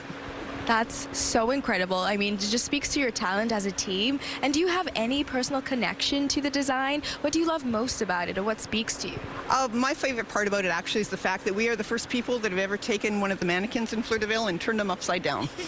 So she needed to be a fish, and we figured that was the only way that we could make a fish look fishy. So that's amazing. And again, it looks so stunning, so beautiful. Is there any general things you want people to know about the display? There's over 50 different kinds of botanicals in her. She has a lot of things, a lot of detail, lots of things to investigate, and you would recognize things from both the flower shops you go to your gardens from home, like things like Dusty Miller that people grow in their own gardens, or the allium that you'll be seeing in your gardens, and poppy pods left over from after your poppies have bloomed, even pine cones that we've scavenged and, well, collected, foraged, that's the word, foraged locally. So there's lots of recognizable things in here for people to see, and lots of things that they'll wonder where in heaven's name they've come from. Again, it's beautiful, it's stunning. When I saw it, it took my breath away. Thank you so much for joining us today. It's been lovely meeting with you. Absolutely, and the exhibit is on till January 25th, so get your tickets. There are a few spots left for Leaf After Dark, so again, get your tickets for Tuesday, and it's just been an incredible, beautiful place to soak in the nature and the beauty, so. It does look stunning. Amazing. Yeah, Tandy, thank you so much for everything this morning. A little less preferred up on the rooftop than that. Yeah, beautiful exactly. garden there. It's so cold. I mean, I had my hood down, and then I was like, oh, you know what? Just a little something to keep the head warm. I have my toque, obviously, for my walk home. I'm not walking home. I'm getting a ride with the camera guy today. It's just too cold. And I've been complaining about the cold. Here's the thing about it. We have to find ways to bring that little bit of joy into our life. So here's a couple of things we can be grateful for today. The blue sky looks good, and a sun setting past 5 p.m. indicative of those longer days, if only they were warmer days. That's not the case yet. Minus 26 is what we're waking up to, feeling like minus 37 with those 17K winds out of the west-southwest. The pressure is falling and the humidity is sitting at 74%. We will have a couple of slightly warmer days tomorrow and Wednesday. They're also going to probably be slightly cloudier. So today might look a little bit brighter, but it's going to feel a little more bitter. And then with that bit of a warm up, some heavier clouds will move in through the middle part of the week. But even Wednesday, the warmest day of the week, will keep us likely a little bit below seasonal. Minus 13 would be a normal daytime high. Now, brace yourself, because as cold as this might feel or is, it's going to get even colder yet. Toward the latter part of the week, daytime highs in the high minus 20s, overnight lows mid minus 30s. We've got an extreme cold warning issued today, which might lift over the next couple, but you can bet it'll be issued back again as we're looking toward the end of the week. Taking a break right now. We too will be back with Your Morning Winnipeg. Weather is brought to you by ABC Fire and Safety, your CO2 refill store.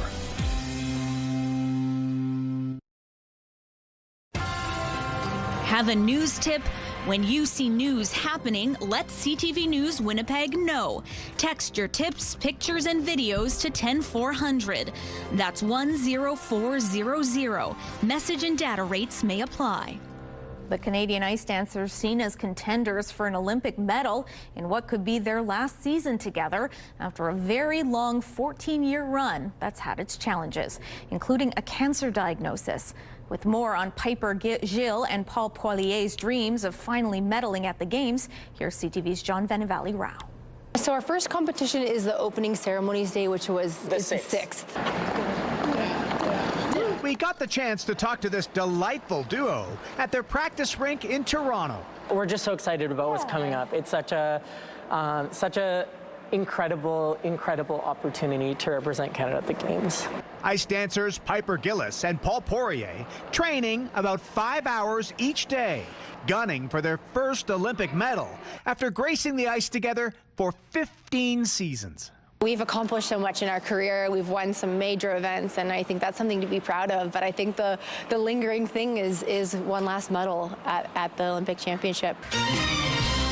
Here they are competing back in 2012. Since then, winning the Canadian Nationals 5 times, most recently last weekend. They also appeared together at the Olympics in China and South Korea, but both times failed to reach the podium. Now about to try again in what's likely their last season and last Olympics. And they're seen as major contenders to medal in Milan. We did these last 4 years because we wanted that medal. We've been training for this for a really long time, and we feel so ready and confident, and that's such a nice feeling to have. The pair won silver at the last 2 World Championships, a success all the more remarkable considering Gilles found out she had stage 1 ovarian cancer 3 years ago. She had a successful surgery, but is still checked every 6 months. I had an ultrasound last week. I see my doctor next week, and it's like, it'll be so nice right before the Olympic Games. I will be all in good spirits. Gillis's mom died of an aggressive form of brain cancer in 2018, and she says she skates in her honor. I do miss her at competitions. I do miss hearing my mom screaming in the stands. But she says she still feels her mom's presence and will in Italy, where this pair may well have their final dance as they go for gold. John Venevali-Rao, CTV News, Toronto. Today is Blue Monday, referred to by some as the saddest or most depressing day of the year. But an event coming to the Gas Station Arts Centre tonight aims to reframe the rather depressing occasion as a chance for creativity and community. With me now to explain more is Emmanuel Lemuro, and we also have Bimbola Adrubwe, who is the program coordinator with African Movie Festival in Manitoba. Good morning to you both. Thanks for joining us. Good morning. Thanks for having us. Thanks for having us. This is a really cool event. It's easy to just say this is a sad, depressing day. I hate winter, but you're kind of mobilizing folks to reconsider the occasion. Could you tell us a little bit about what this is all about, this event? So yeah, Blue Monday is a community wellness event that is hosted by the African Film Festival in Manitoba. And what we're doing is bringing in community members, filmmakers, comedian, and just to come and have a conversation, not make the Monday blue, you know, and have an open dialogue about mental health and just have fun. You say that's kind of key, making those conversations about mental health a little bit more accessible? Yes. Yeah, I can understand. It's hard to talk about sometimes, and intentionally the day starts or the evening starts with comedy. That's where you come in, right, yes. Emmanuel? Yeah, exactly. Trying to add some levity to the situation. One of those situations, you know, trying to make people laugh. You're a comedian yourself, yes, right? Yeah. Attempted. Attempted. Yeah. I'm laughing this morning. So what can folks expect from your set tonight? I mean, I'll obviously try to keep it as palatable as possible. You know, you don't want to just like dive right in when it's definitely a day like today, and especially with a lot of films that are going to be shown. It's kind of highlighting mental health and telling stories. So really just want to make sure that everyone's kind of in a chipper mood, a lighter mood for, you know, the heavy event and what they might see and hear and, you know, articulate or whatever it might be. Primed and ready to enjoy, in other exactly, words. Yeah. And what about the films themselves? What can attendees expect there?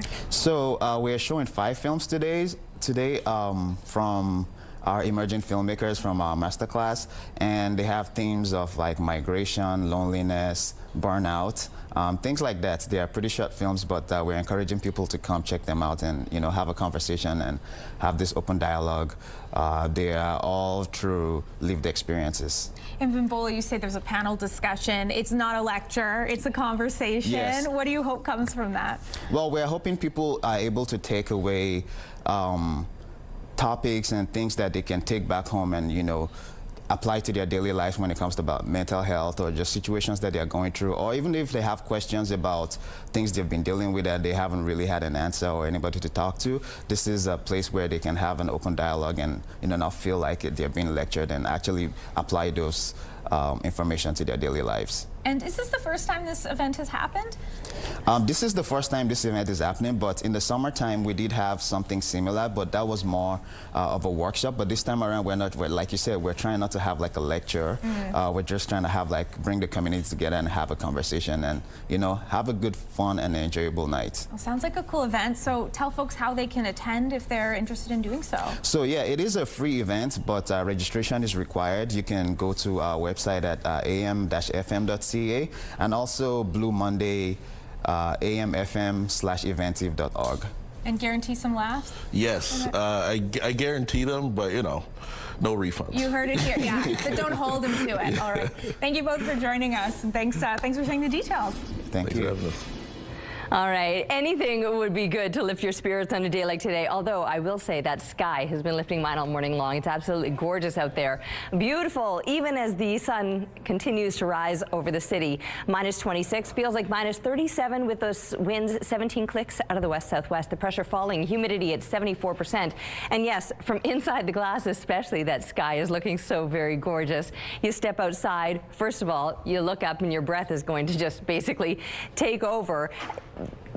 Breathing, exhaust fog, all of these things obstructing vision all along the way. So just know, too, out on the streets this morning, even though they might be in better condition than they were perhaps the last couple of days, exhaust fog will certainly be a factor with these cold temperatures. Minus 19 and dropping down to minus 25, but at least we'll see a little more sunshine. Heavier clouds then moving in for the next couple of days. However, it will boost these temperatures up a little bit. Minus 13 is a normal daytime high. We'll get close to that Wednesday and then dropping even further from it.